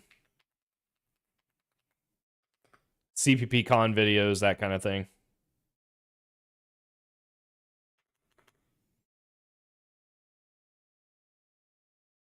There we go.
Okay. I'm also going to need to define.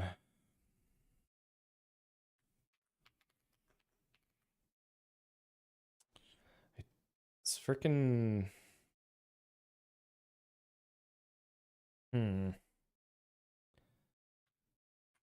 don't have Clang D installed, do I? Oh, is that my issue?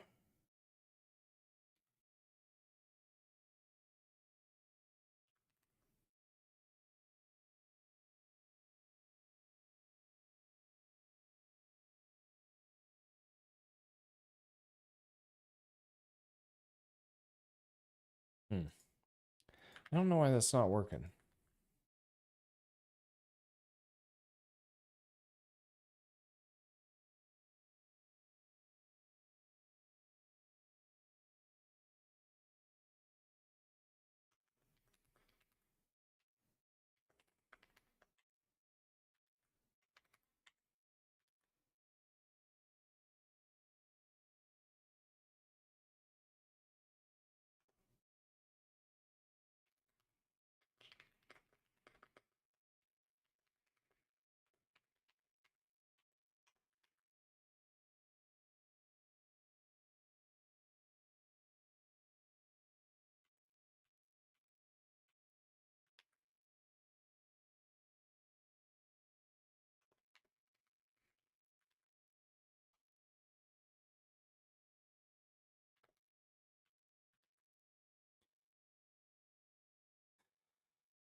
A C++ project as a junior, would I have to build?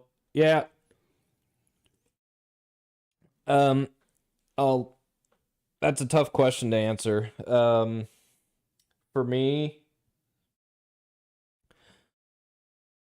you don't need to necessarily have a C++ project under your belt, but it would help. The difference is for me and where I'm at, the the market is a lot smaller. I don't know if that's the right word. So like there's not a lot of competition, I guess, if you will. A lot of people are who have to like deal with the leak code style of questioning and need to have like all these projects implemented and have all this proof that you're like the top of the top programmer. Um that typically comes from companies that are fielding hundreds, if not thousands, of applications. My company right now wouldn't is not currently hiring for one, but even if we are, I'm dealing with maybe 10 or 20 applications at a time whenever we're hiring. And so I don't need the superstar programmer. I need someone who can prove that they are capable of, well, one, that you know C++, and two, you are capable of working on your own. You are capable of, when you get stuck, researching and coming to me with attempts and thoughts, not how do you do this, right? Because I'm busy. I've got my own work I'm trying to get done, so I can't sit there and do the work for someone else as a junior. So as a junior, I don't you don't need a project, but it doesn't hurt, right? Maybe it could hurt depending on how badly you write your project, but honestly, for me, just the fact that you've attempted to do a project that you've like, especially if you can complete one, it doesn't even have to be super big, but if you actually like find a problem that needs solved, or even if you just want to make a game, but if I can like walk through the code with you and maybe ask like what would you do different the next, now that you know more, what would you do different, that kind of thing, see if you've learned anything, that goes a long way, especially as a junior developer. But for me and where I live, usually I'm fielding students coming straight out of college who don't have a lot of real world experience, might not even know, like, might not even be able to name an open source project off the top of their head, right? It all depends on the area you're in and who you're talking to, what companies you're applying for.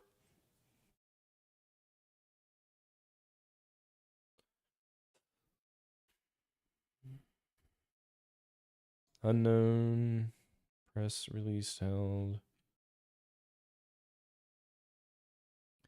Like this would be a good one right here. This would actually be a decent interview question, I think, to see if like a junior developer understands what I'm doing and why. Why would I set my enumerations to all of Raylib's macroed? Um, Actually, are they even macroed or are they just constants? I don't even know. It's Raylib's enums, so they're basically constants. So why would I set my enums to Raylib's enums versus just saying like, oh, Raylib's key 5 is actually a 5? Like, why would I do that? Why would I choose to do that? You know, if someone if a junior developer could tell me like a benefit of doing that, or maybe talk to the pros and cons of doing something like this, that would be pretty cool.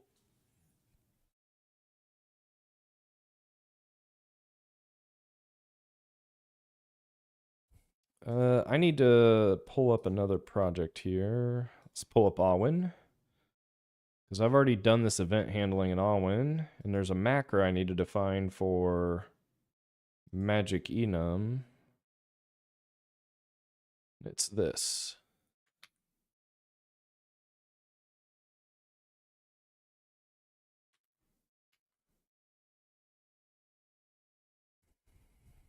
So then, to determine if a key is pressed or released, what I can do is loop over all of the potential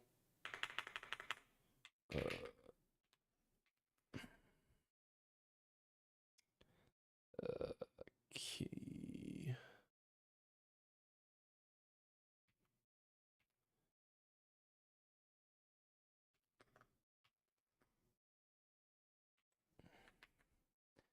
If the key is pressed, if the key is released.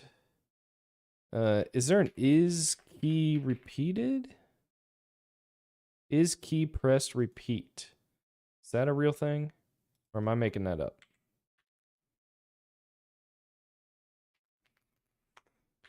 Is key pressed repeat? Check if a key has been pressed again. Wait, versus held down?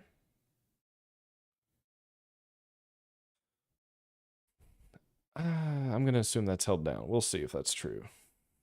So this gives us a held, a released, a pressed.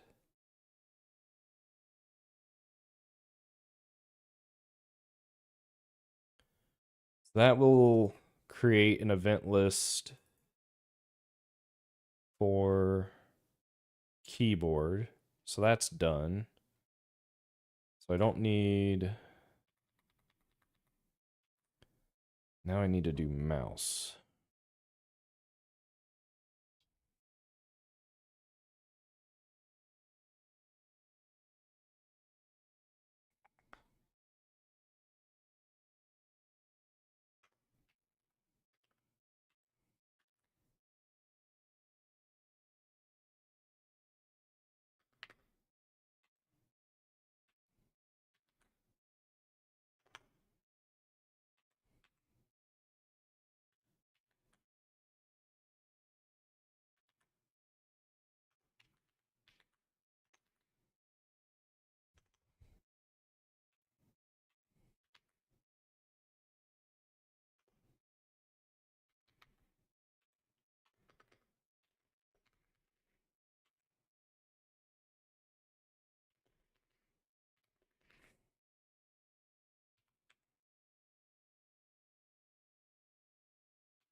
Oh, I think Clang D might be getting in the way of my IntelliSense.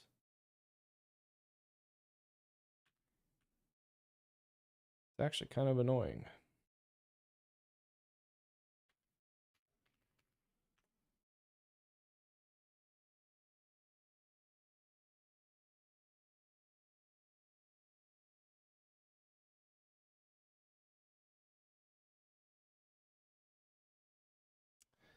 Really?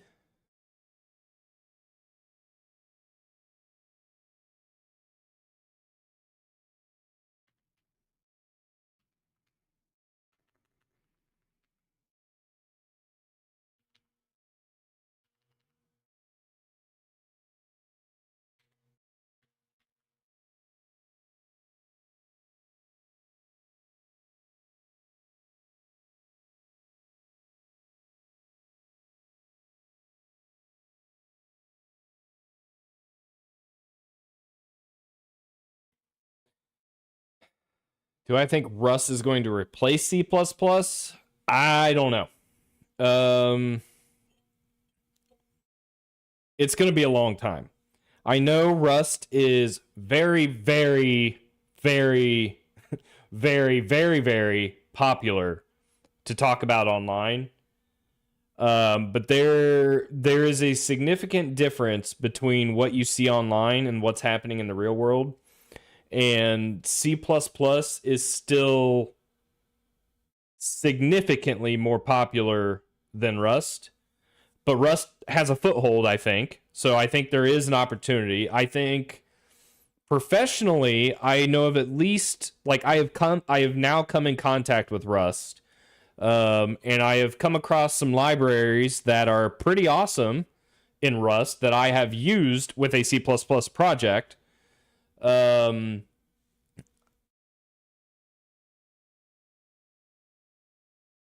I think with C++,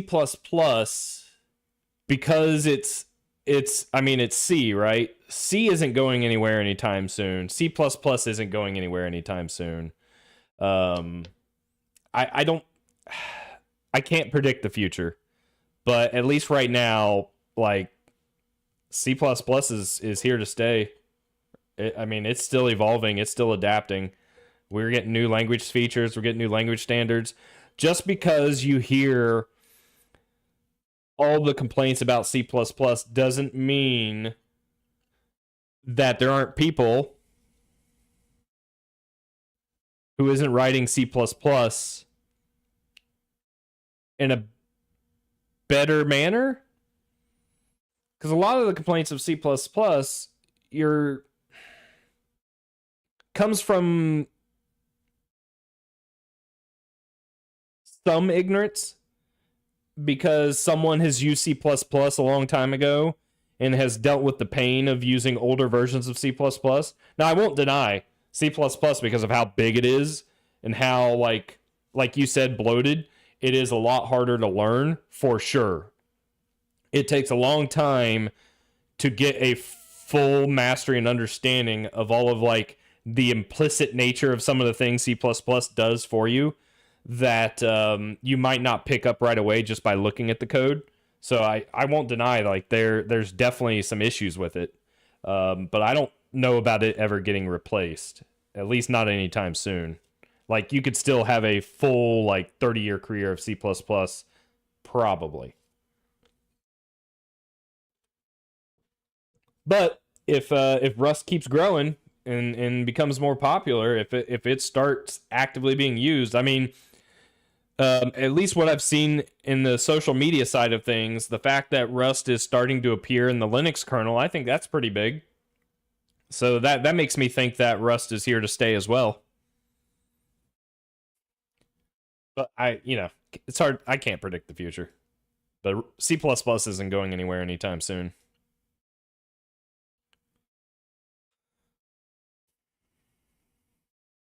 Dang it, man. The downside to using modules is your LSPs are not always going to play nice. I had this working at one point, and I have no idea what went wrong. I'm going to update my VS Code. That's what I'm going to do.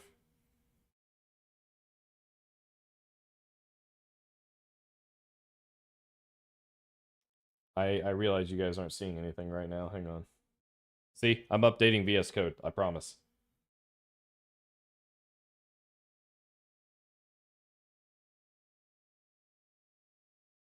Wait for it. I do want to try Rust at some point, obviously because everyone's talking about it online. I have my own complaints about C++, and I've been using it for 15 years. And I'd be curious to see if Rust resolves my complaints. My complaints aren't with memory safety or anything like that, because I have never had any issues writing safe code. Never. But I also got started with modern C++. And so, like, those problems have basically been solved. And then using tools like Clang Tidy kind of helps you with that as well.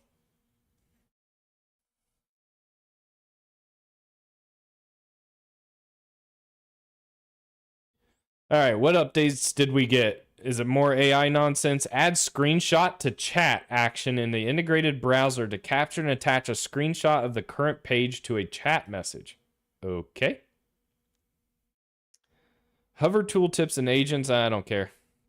Bring your own key, don't care. Search only in changed files toggle. Ooh. Language models, don't care. Terminal commands running in chat show ASCII loading animations. Cool. Okay. I don't think any of that really affects me. Wait, why is it setting up my dev container? What?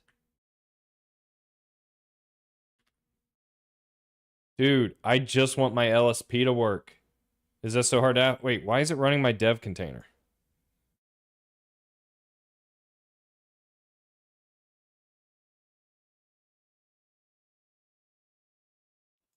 What?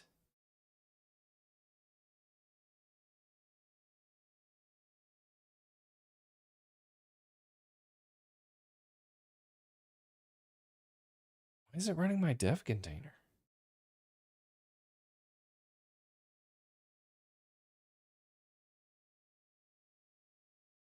Running host. What in tarnations is going on? Reopening container.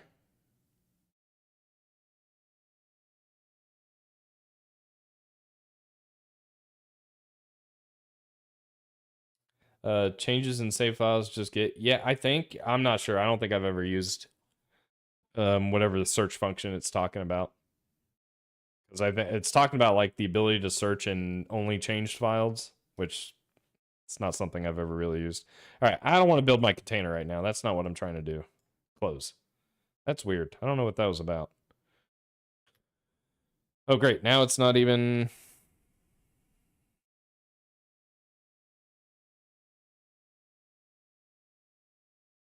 Okay.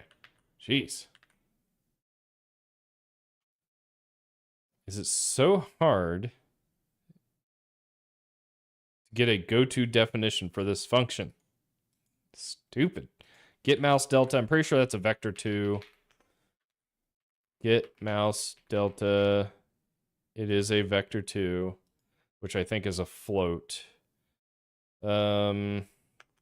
If mouse delta is not 0. Again, doing 0 comparisons against floats is probably not great. Get mouse wheel move. Wait, is my formatter not working now? Format. Configure. Playing format. There we go.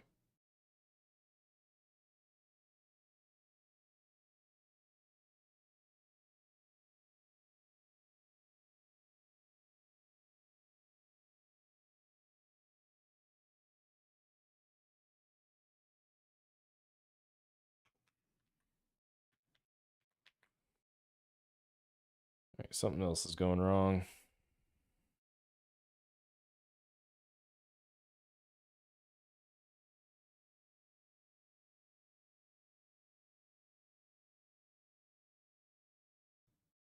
Oh, whoops. Yeah, that's wrong.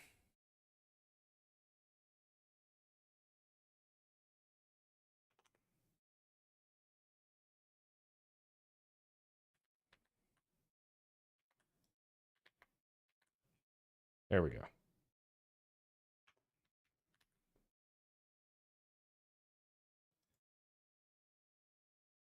Okay, so only if there is a delta do we say it's been moved.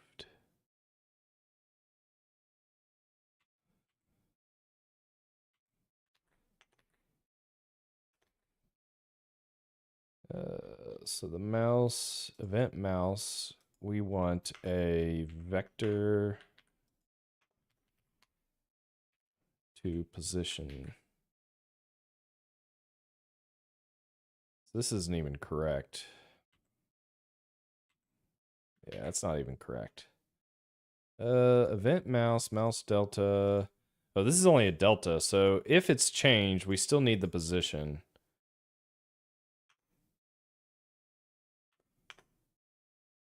This is wrong.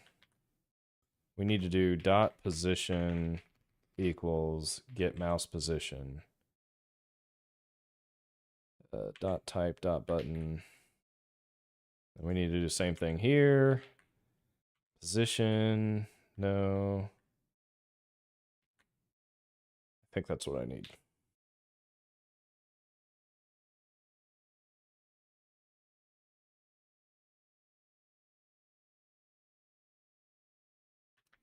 Why is it doing that? Error count exceeds 100. Uh-oh.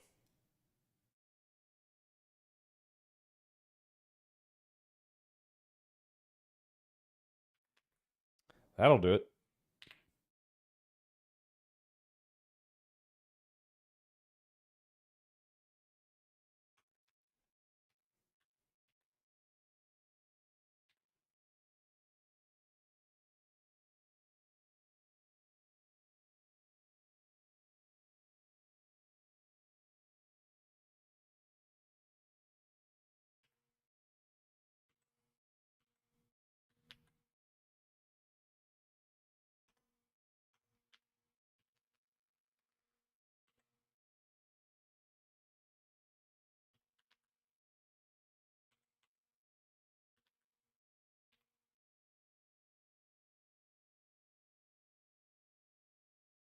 There we go. Now we're getting somewhere.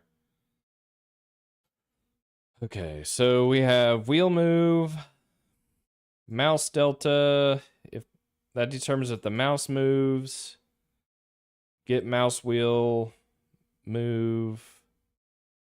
We're gonna need to store that as well. Is there a wheel position?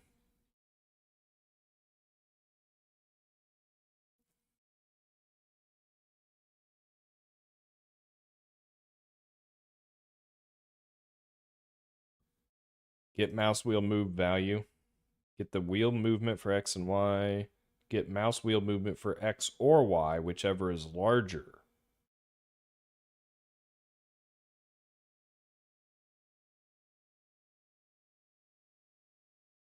That's probably good enough for now. Get mouse wheel move. Events. Position, float. Let's do wheel.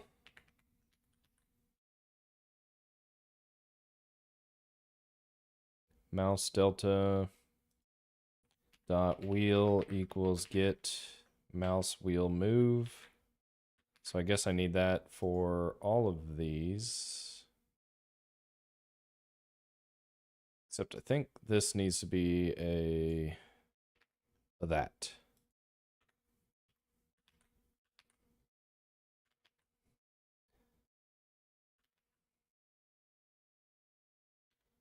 Mouse wheel move. Mouse delta. Oh, I got that wrong.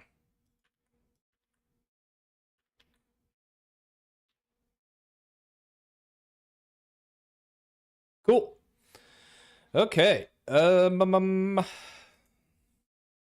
Let's verify my events are working for keyboard and mouse by drawing some text, kind of like I did with Alwyn. We'll do, I guess black's fine. And then we will, we need to include this.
That's not right.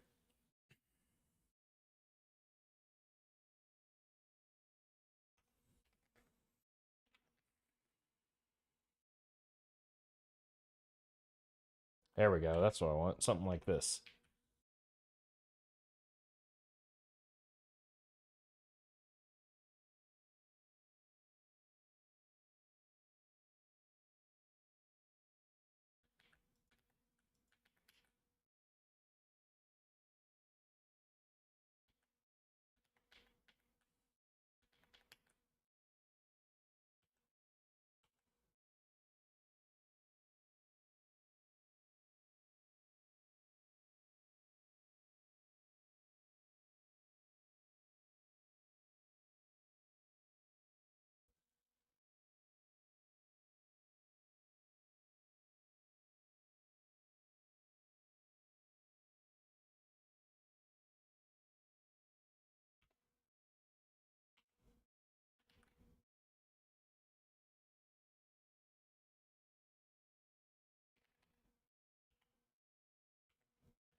Oh god.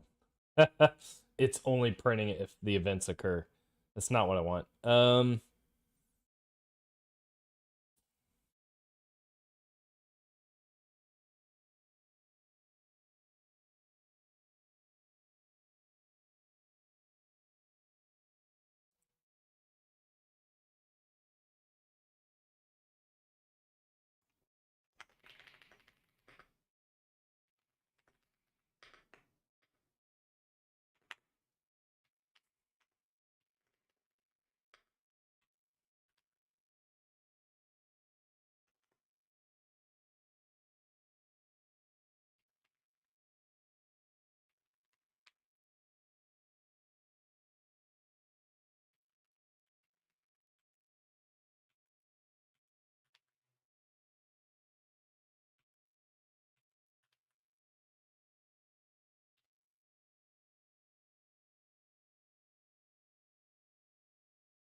Oh, that is terrible. That is not working. I don't know if anyone you guys can't really see that, can you? Let's move this over 100 and down 100.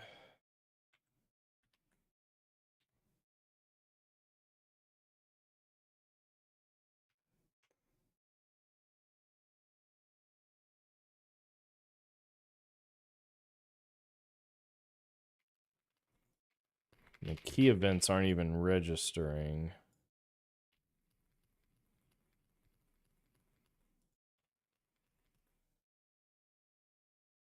Um,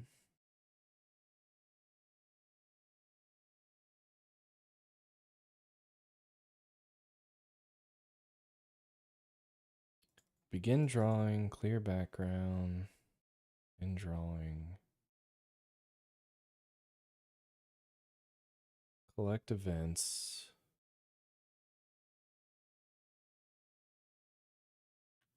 It's almost like the keyboard events aren't even getting picked up.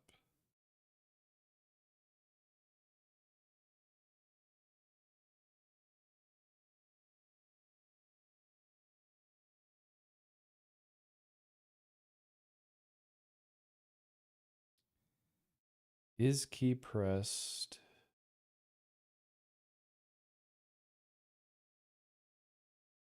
Oh, wait. This doesn't look... We got to fix this as well. This should be dot type equals key equals... Probably not the issue, though.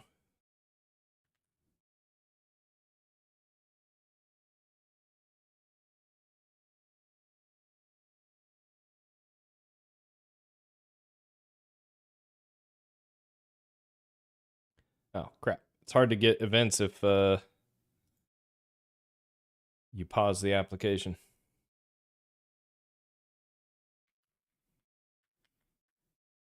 Okay, so events are happening.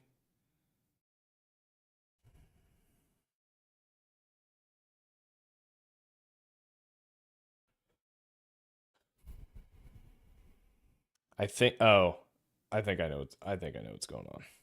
It's just not it's refreshing what's being drawn faster than I can press the events, would be my guess. So I need to move this outside the loop so that it prints whatever happened last. I think is what needs to happen. Could be wrong, but I think. And sometimes when I think, I could be right. Look at that. Now we're talking. That looks clean. That looks like it's working.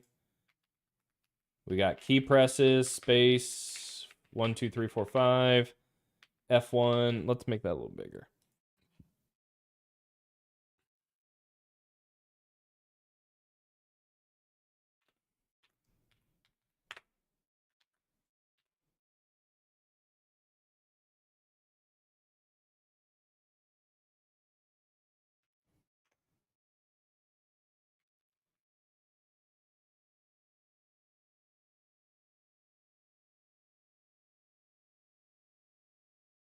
It should be a 1280 by 720 window. It's pretty darn close.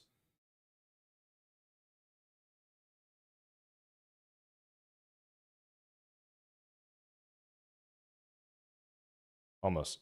Could almost get there. 0, 0, AB. Space, all that's working. Backspace, delete, home, end. Arrow keys, left, up, down, right. All that looks good.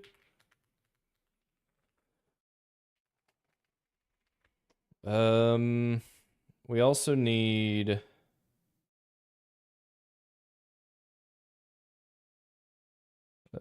we also need mouse.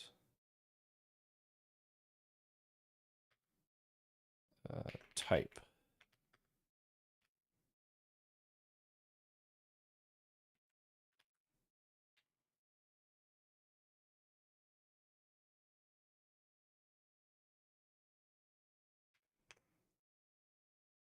There we go. So position moved. That should be a button press and release. All right, I'm pretty happy with that. We have events working. So I don't really need this. Cool. I'm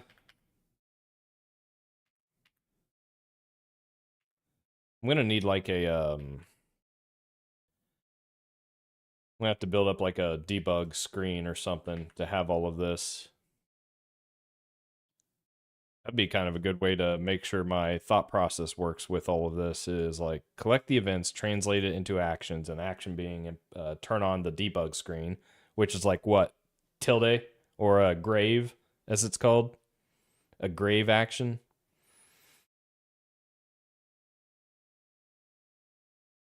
So we can collect events, and events won't get modified, so we can probably make that const.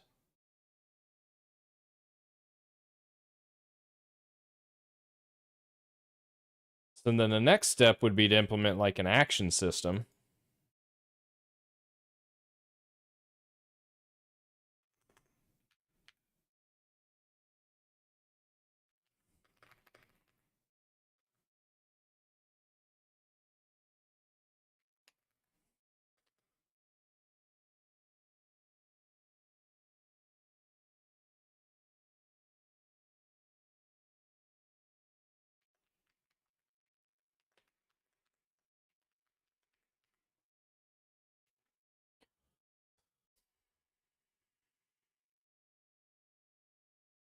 So the actions is where I'm going to need to come up with some state to serialize so that we can define some actions and config at load time.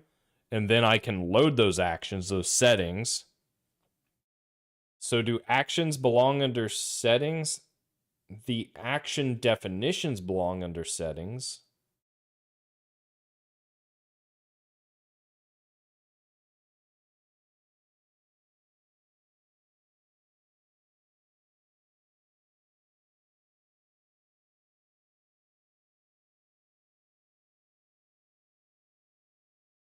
Do I need actions directly, or do they just do these events, do these input events get translated into commands?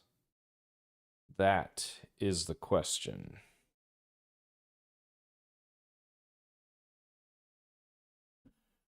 Hey Lillian, how's it going? Don't mind me. I'm just struggling with figuring out how to make a game. How I want to make a game, I should say.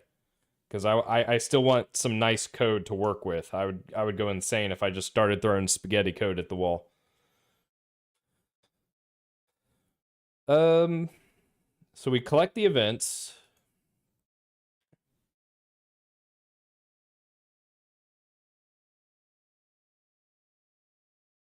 Actions is really just bindings, mappings. Maybe that just falls under settings. So I can still, I still need to translate the events to actions so that I can then translate the actions to commands. That way, if we invoke any kind of action, it will invoke a command, such as jump. And then the command will define what jump means. Is that how I want to do that?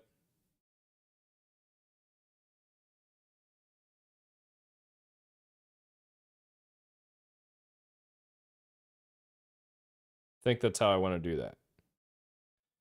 So this almost becomes... Do we need to pass settings into here? Because settings would contain the action mappings.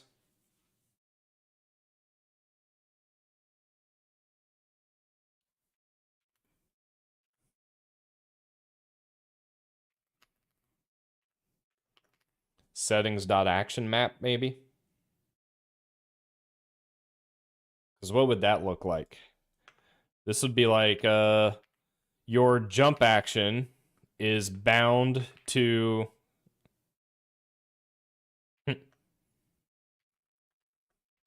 key space or gamepad button A, etc. So then how do you know what action occurred? You know by reading the events and passing it into like the action calculator, if you will. Because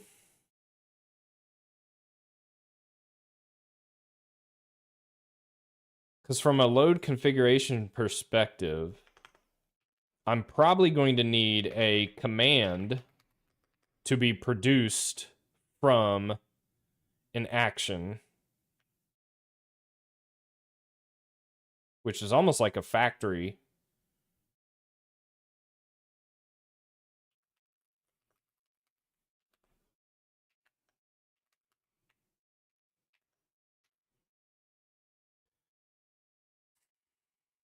And how do we know to create this command jump? Because we processed the events, compared it to the map, and determined that jump occurred. More and more, this is making me think I should make this a polymorphic solution.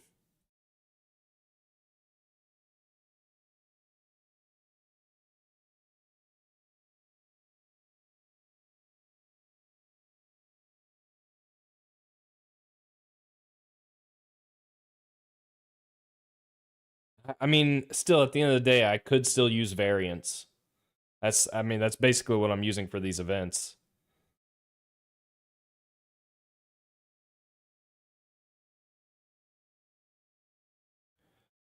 So what does my action map look like? Because I have to read these events.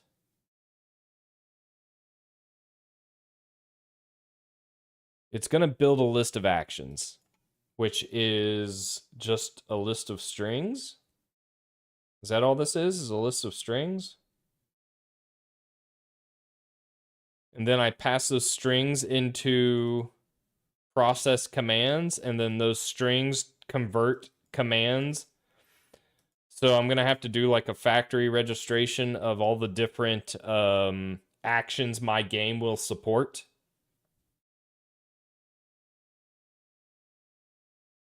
That could work. I think that could work pretty well, actually.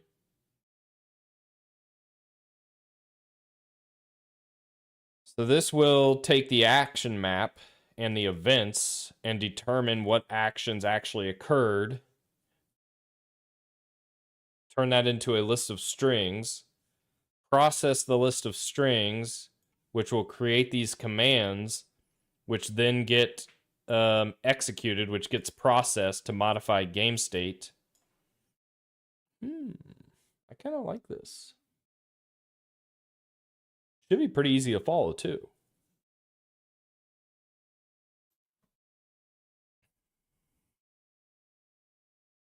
I'm going to change the name of this, though. Collect input events, I think, is what I'll call that.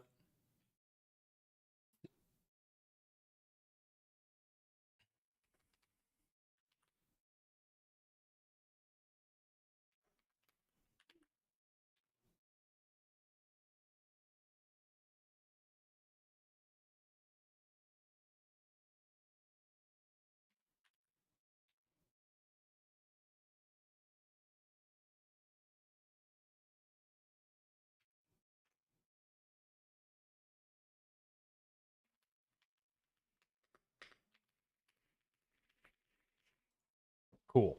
Okay. So then that action map would get defined via a toml configuration file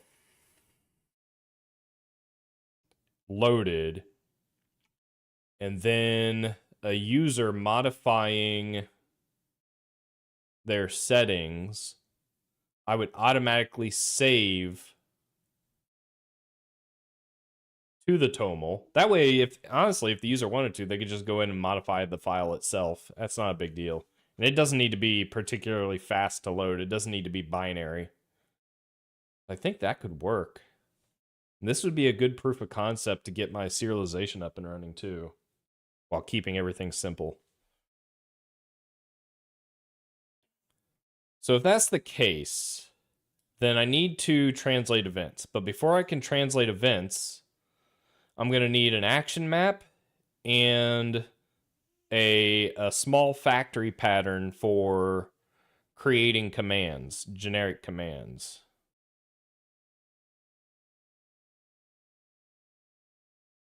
I'm going to need an action map.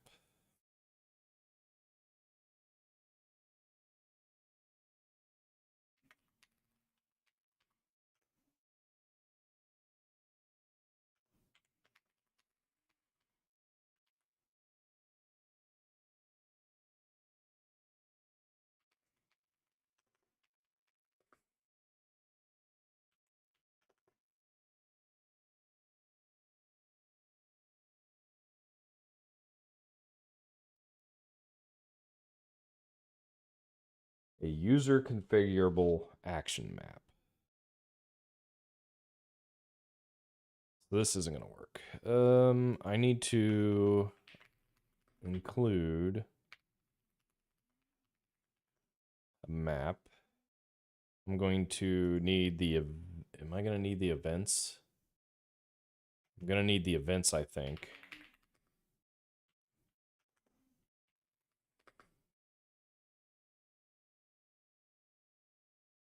No, no. The autocomplete's getting it all wrong.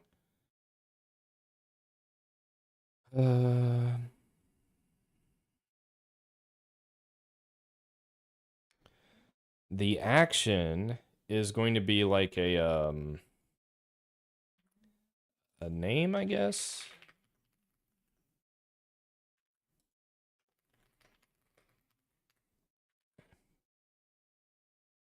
The action name, and then the trigger condition. So, which means determining if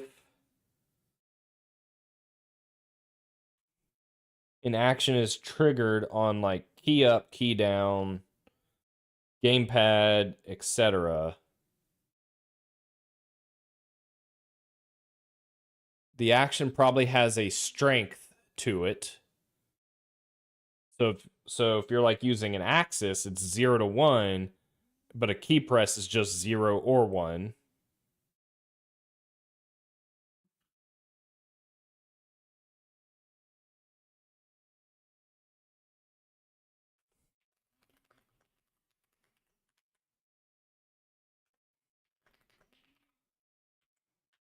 So events that trigger the action. So I can store like a, I don't know, the K button, for instance.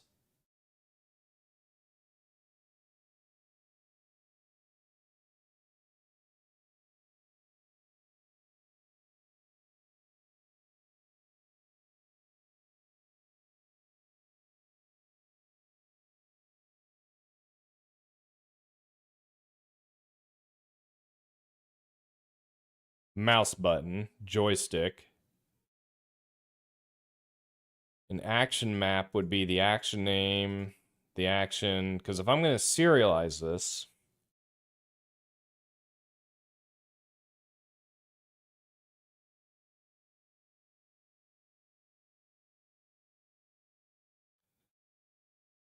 the translate would take the event, loop over the triggers,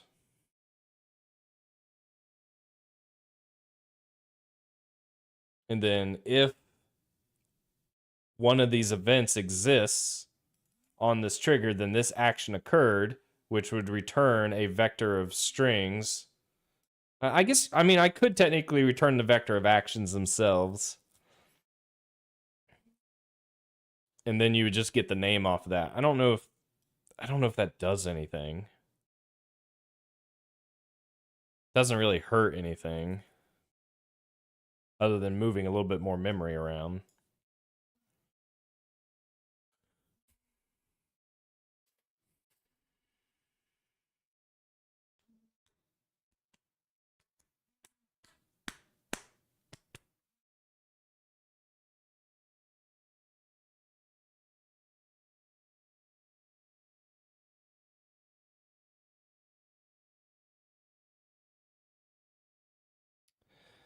During translation, I have a list of events and my collection of actions. I'm not going to be, I'm not performing an O of 1 lookup on these actions, so I don't think an action map actually makes sense here. I think it's a vector of actions. It's just literally a predefined list of actions that the game supports. I would essentially hard code it on startup, and then the menu, the settings menu would render it, and you would see it. You would see what's available. So I would just, prior to the game loop, just manually define what the actions are, or define it in a config file. So I think this is it.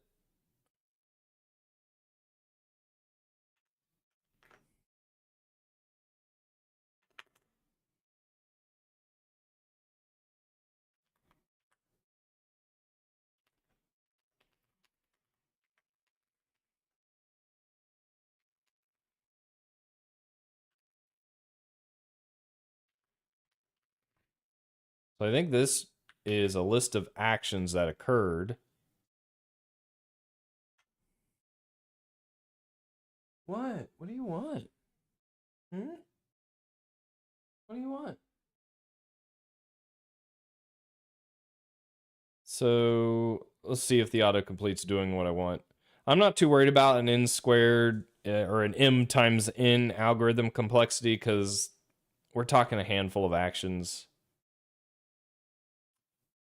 If the event exists in the action.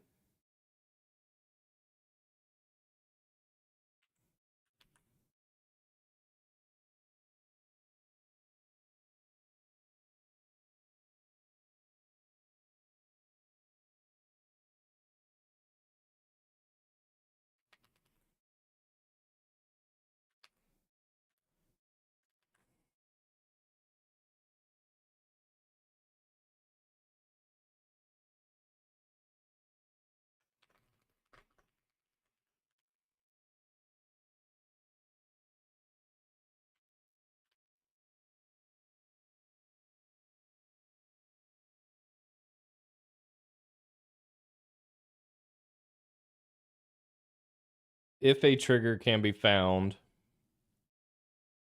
I gotta be careful here. I don't know if this will work unless I overload the definition of the comparison operator to not include like wheel up or wheel down. Well, no, I might actually want to do wheel up or wheel down. But mouse position wouldn't work. The other thing I could do is just have a completely custom.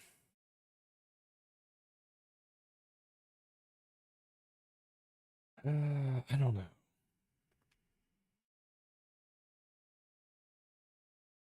I basically just want to compare the types. The types and the buttons. The types and the buttons. I could move these. I could move the types and buttons out of the events themselves. I don't like that.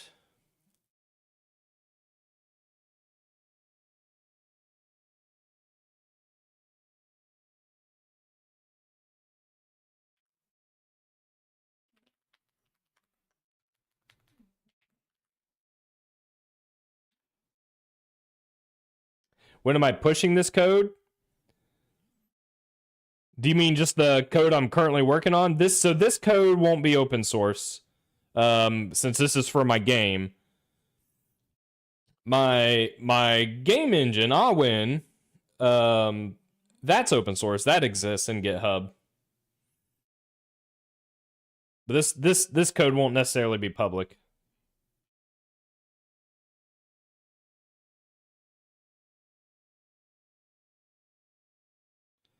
Built-in operator not equal can't be applied. Okay, so I guess it can't do this comparison. I was kind of hoping it could. Are we not able to do variant comparisons?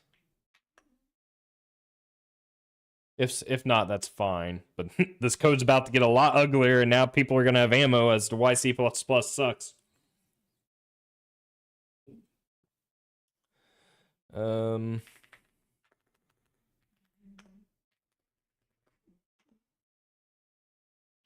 Can variants be compared? Yes, variant objects can be easily compared in C++. The standard library provides built-in support for all standard relational equality. Maybe I need to define spaceship operators.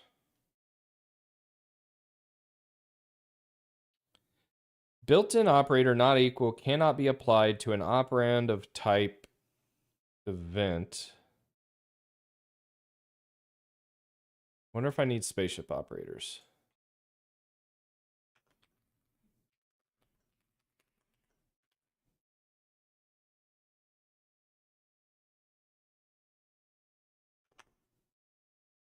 Autocomplete, do it. Yeah, there you go. You knew what I wanted. Do it again.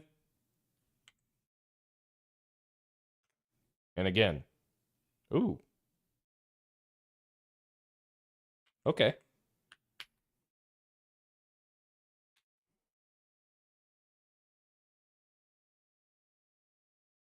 Does that not work?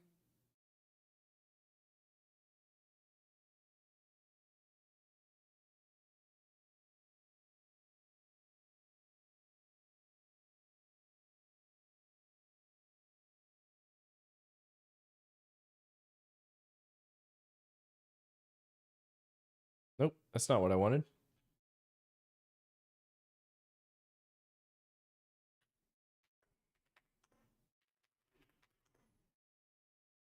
What am I doing? What am I doing? What am I doing? Variant comparison not equal cannot be applied. When you encounter an error stating that an inequality not equal comparison cannot be applied to a variant, it typically means you are comparing two variables or objects where the programming language or data pipeline does not natively support. It's not allowed because the compiler doesn't implicitly know which alternative type you are targeting. Use holds alternative to ensure the variant holds the type you expect. Okay, I thought I could get away with this, but apparently not. That's fair and reasonable. Honestly, probably works out because I can do some more explicit comparisons to get the triggers I actually need.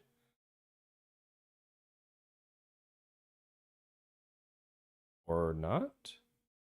In that same link, I believe it says the int would be implicitly cast to satisfy the comparison function signature for an int. That's probably trivial, but for a string, that could mean a copy. A variant may have multiple duplicates of the same type. A given instance of variant compares equal to another if and only if they hold the same variant alternative and said alternative's values compare equal. Right, so then why is this not compiling?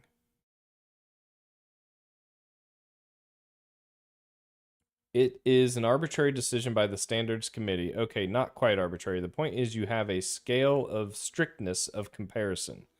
You know what? That's fair. Either way, I should probably do this explicitly anyway, because I don't want this to do comparisons on floating point data. That's just a recipe for disaster. So what I need then is I don't think I need the floats.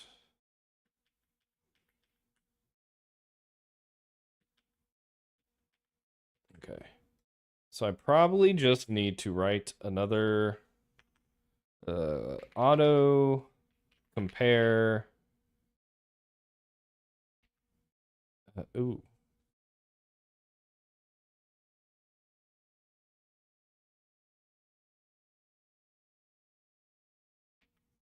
Compare events.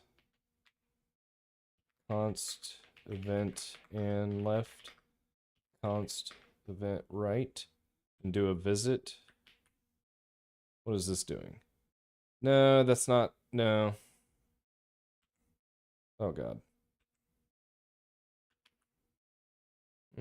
That's not quite right. I don't think I want to use it this way. I need the overloaded implementation I have in Awin.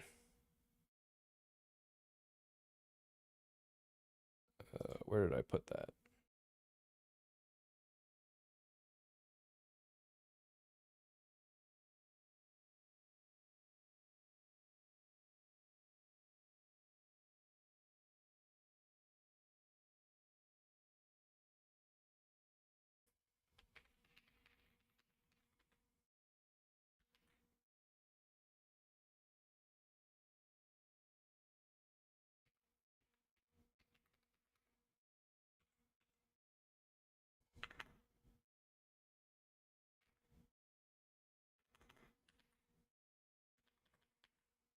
I need that.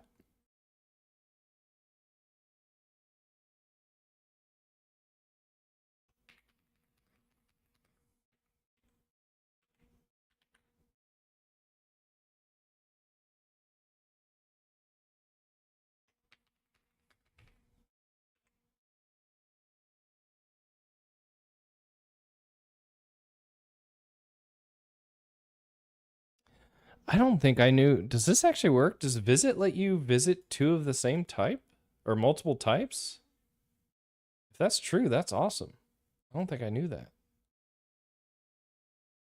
Or autocomplete's just doing its funky thing. Okay, so what I need to do here is nothing for auto, But then explicitly, I need const event keyboard L and R, and do the same thing for event mouse.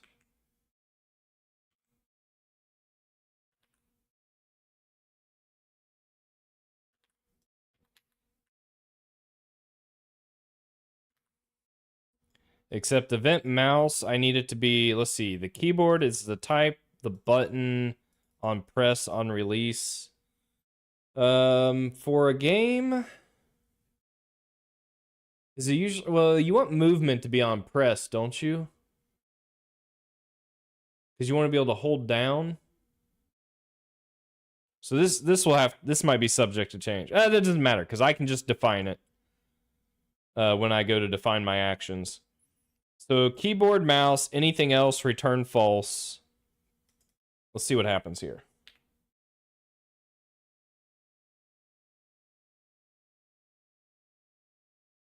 Ew. Ugh. Of course evaluated to false. The concept evaluated to false. Oh, unary invocable. So that's... Only...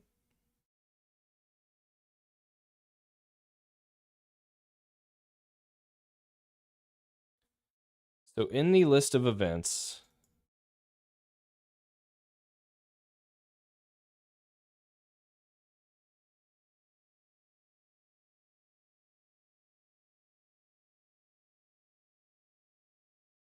Really? We're still getting this issue?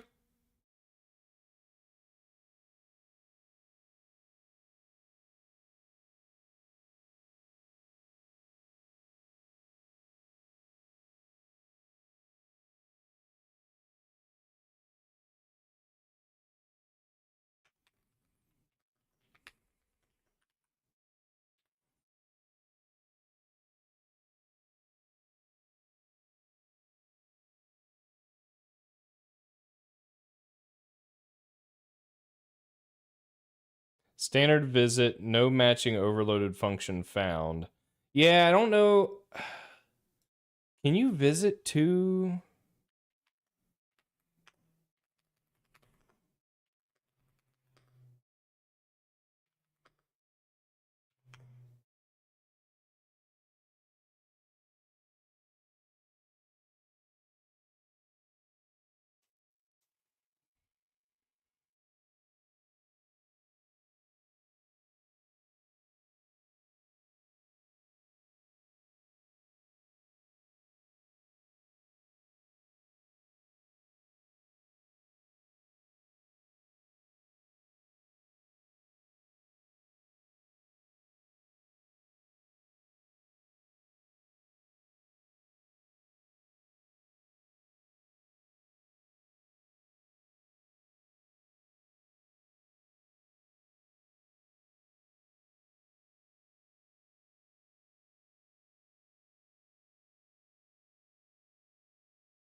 Oh, do I have to account for every combination?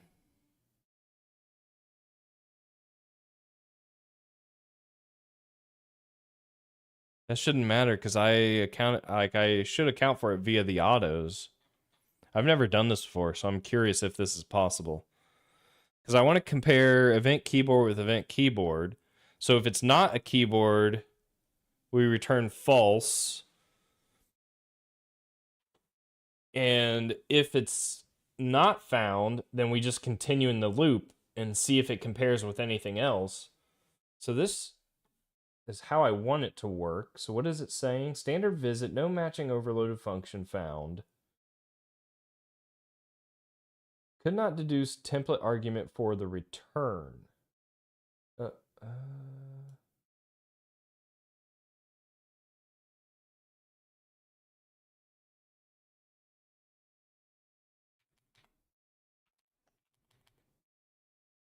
I don't need to do this, do I? Could not deduce template for argument name symbol. Oh, wait, is it yellow? Okay, hang on. Let's try. Let's just make sure the compare events works. Because I think the issue might be that I'm passing in, well, let's just see if this works. Let's do if compare events trigger events dot front. Just see if that compiles.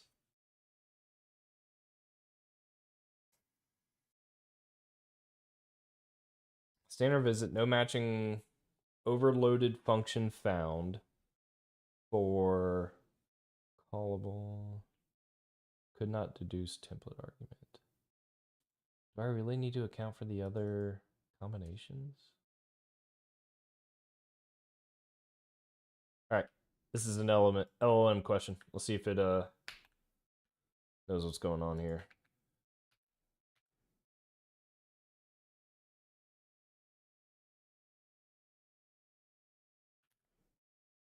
I am trying to visit only specific combinations.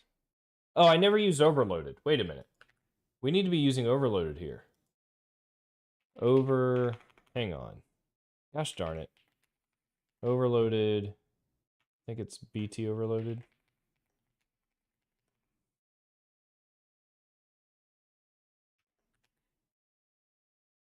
Is that the issue?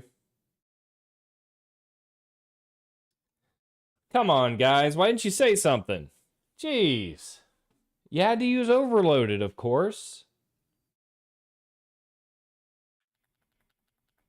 All right, let's see if this works now. See, isn't C++ easy? Crap. We're still having issues with this call, though.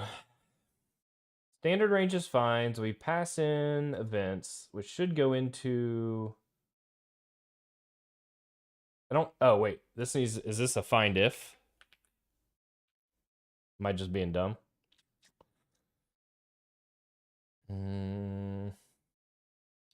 We might still need a spaceship operator. All right, I'm tired of fighting with this. I'm ready to be done for the evening. I've already programmed enough. Fix me.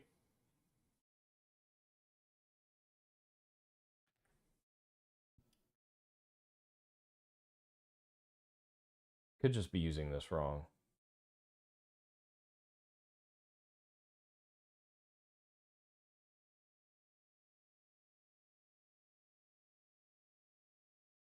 Really? Oh.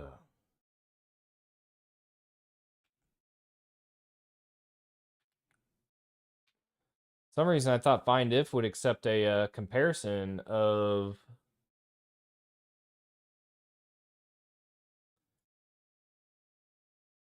I guess that makes sense now that I think about it. Okay. All right, so that works. So if then close to the right, I come into main here, and let's assume we define some configuration for actions. Standard vector actions. So jump, shoot. Jump being a space bar when pressed. Shoot being a left mouse button when pressed. After we collect our input events, we should have... Is it translate events? Translate events? I don't like that. Let's do events to actions.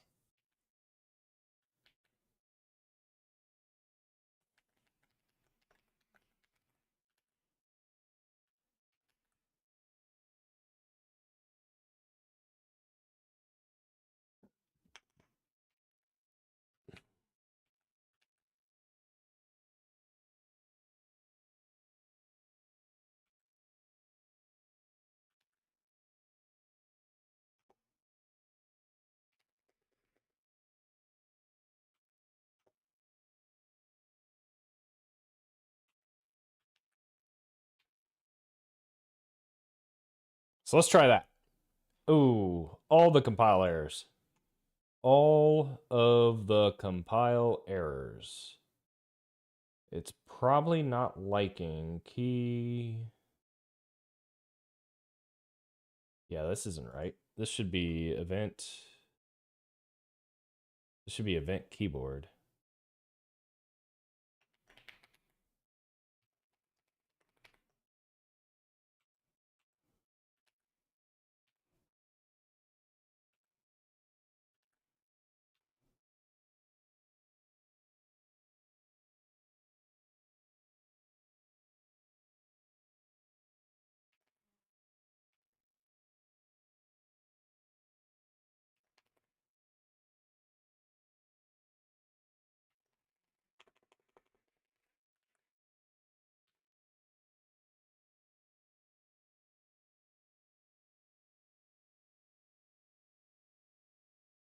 Cannot convert initial. Oh my god. Um, this should be dot name equals. This should be dot triggers equal.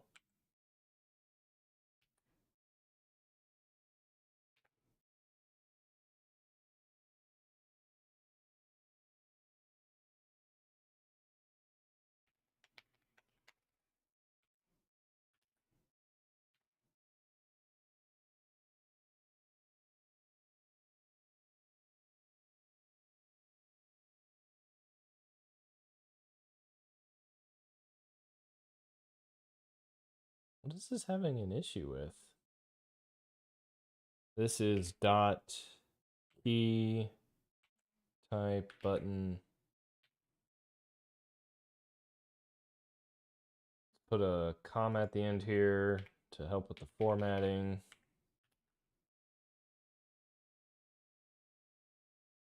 So we have an action. Does this need to be a vector? Are you kidding me?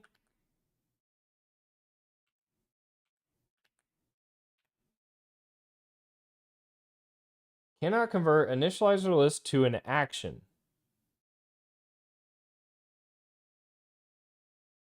Why not? It should work just fine. Dot name dot triggers.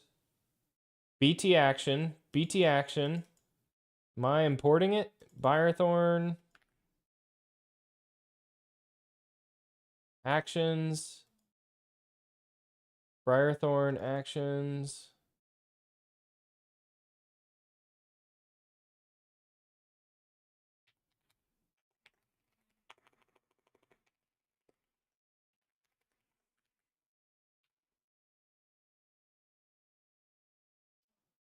Cannot convert initializer list to... All right, C++ is dumb. Don't ever write C++.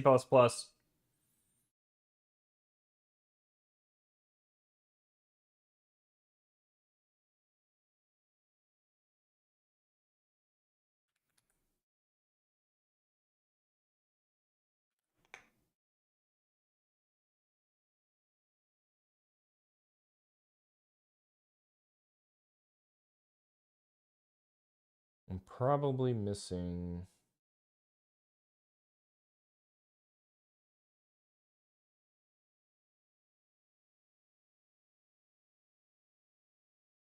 Event mouse, event keyboard.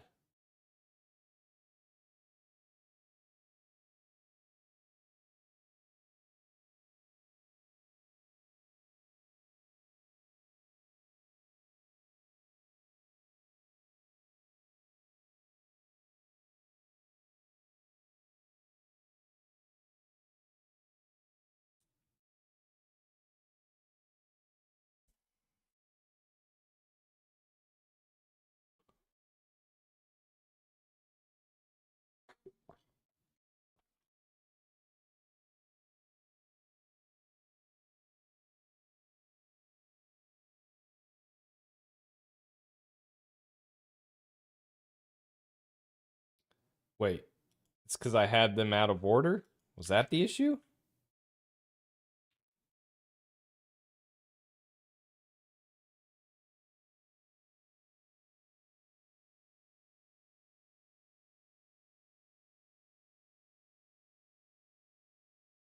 sometimes I kind of understand the argument against using C++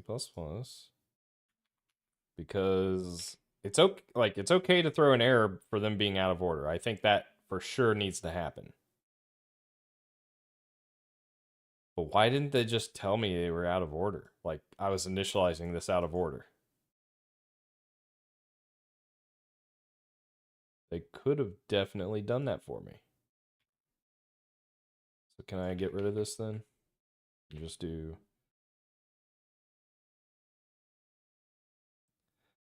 That's kind of crazy. Okay. So we collect our events. We translate them into actions. This is like my action map. These are actions. Events. And then down here, actions. We'll see if what is it? Jump and shoot occurs.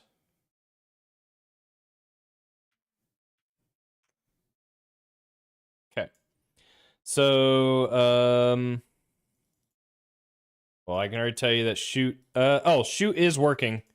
You're just not seeing it. Hang on. I forgot. We need to how do we need to do this?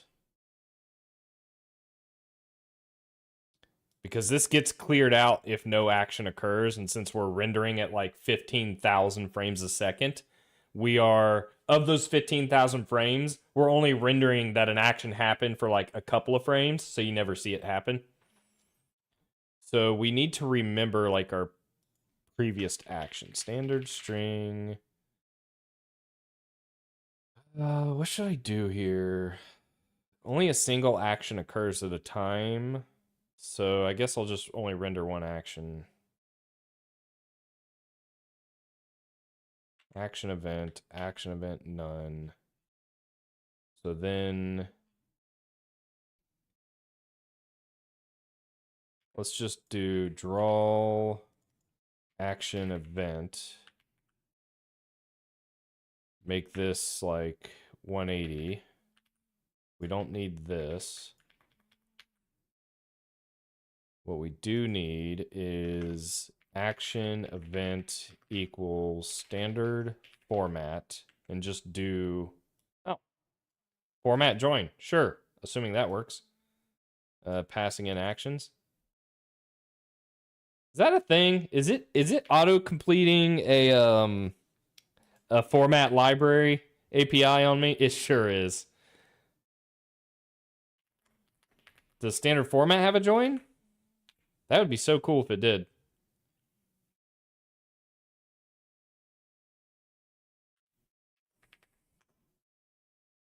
Now I'm curious.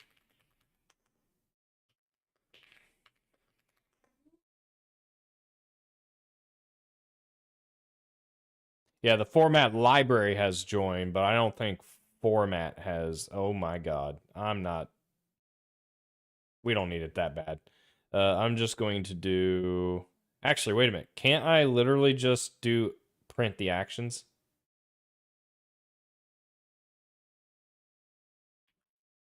Can I just do this?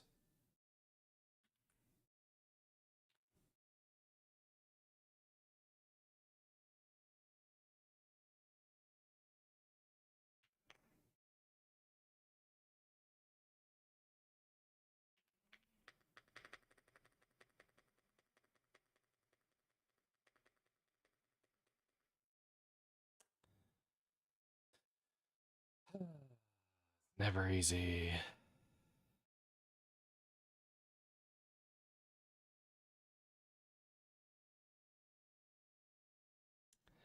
Oh, wait a minute. If actions is not empty,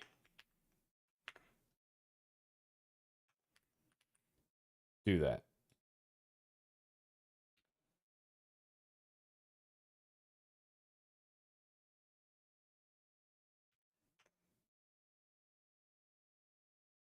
Boom. It shot by pressing the left mouse button. Other keyboard events, if I hit space, we got to jump. Shoot, jump, shoot, jump, shoot, jump. We officially have the ability to map events to actions, and then we'll use those actions to create commands to drive state changes to the game. So jumping, firing, well, I'm not jumping in an aircraft. Turning, steering, acceleration, deceleration, any kind of point and click operations, those will create commands as well. Awesome. So the next step will be to create a command API, which I think I can probably get away with using variants as well, because it would be cool if I could build an entire game without like using the heap to allocate pointers or anything like that. I just like I might still need to take references or perform searches on references, that kind of thing. Not necessarily store them, because that'd be cool. Because I've never written code like that. And that's how I learn. I try out different programming techniques. And I think I am going to end it there. It's getting late for me. Even though it does look a little day out, that's just the reflection of the light. It's actually starting to get dark. But yeah, so I just wanted to sit here and play around with some C++ and see if I could find ways to write this such that I can do it without a bunch of polymorphism and pointers. I don't know if I'll stick with it. This was just kind of an exploration night, but I do like what I was able to kind of figure out and map out in my head, which is why I sketched out all those comments in the main loop. It always helps when you're designing to kind of get ahead of your API requirements, at least get an idea. Obviously, it's subject to change as you start implementing, but I find it useful, and it also helps me professionally because if I find new ways to solve problems, then maybe I'll eventually come across something like, oh, hey, I know how to solve that, that kind of thing. But yeah, I thank you guys for coming by. Tomorrow, I'm back to Baldur's Gate Enhanced Edition. And then Friday, much more coding. I'm thinking I'll stick to this on Friday and look at getting the command API implemented to start building all that up. And then after that, I think we jump straight into building out. Well, we still need to get the TOML configuration or some kind of serialization going. So I have used TOML. I already have a library implemented to use TOML. We'll see if we can map all of this state data to TOML to register like the event triggers, that kind of thing. And then from there, it might be cool to just get like a simple menuing system up and running to see if we can allow a user to change what their key bindings are. I think that would be really cool. So look forward to that on Friday, 5:30 Eastern Standard. And I'll probably be on there for a while, so that'll be a longer stream. Yeah, until then, I will see you guys later. Have a good night.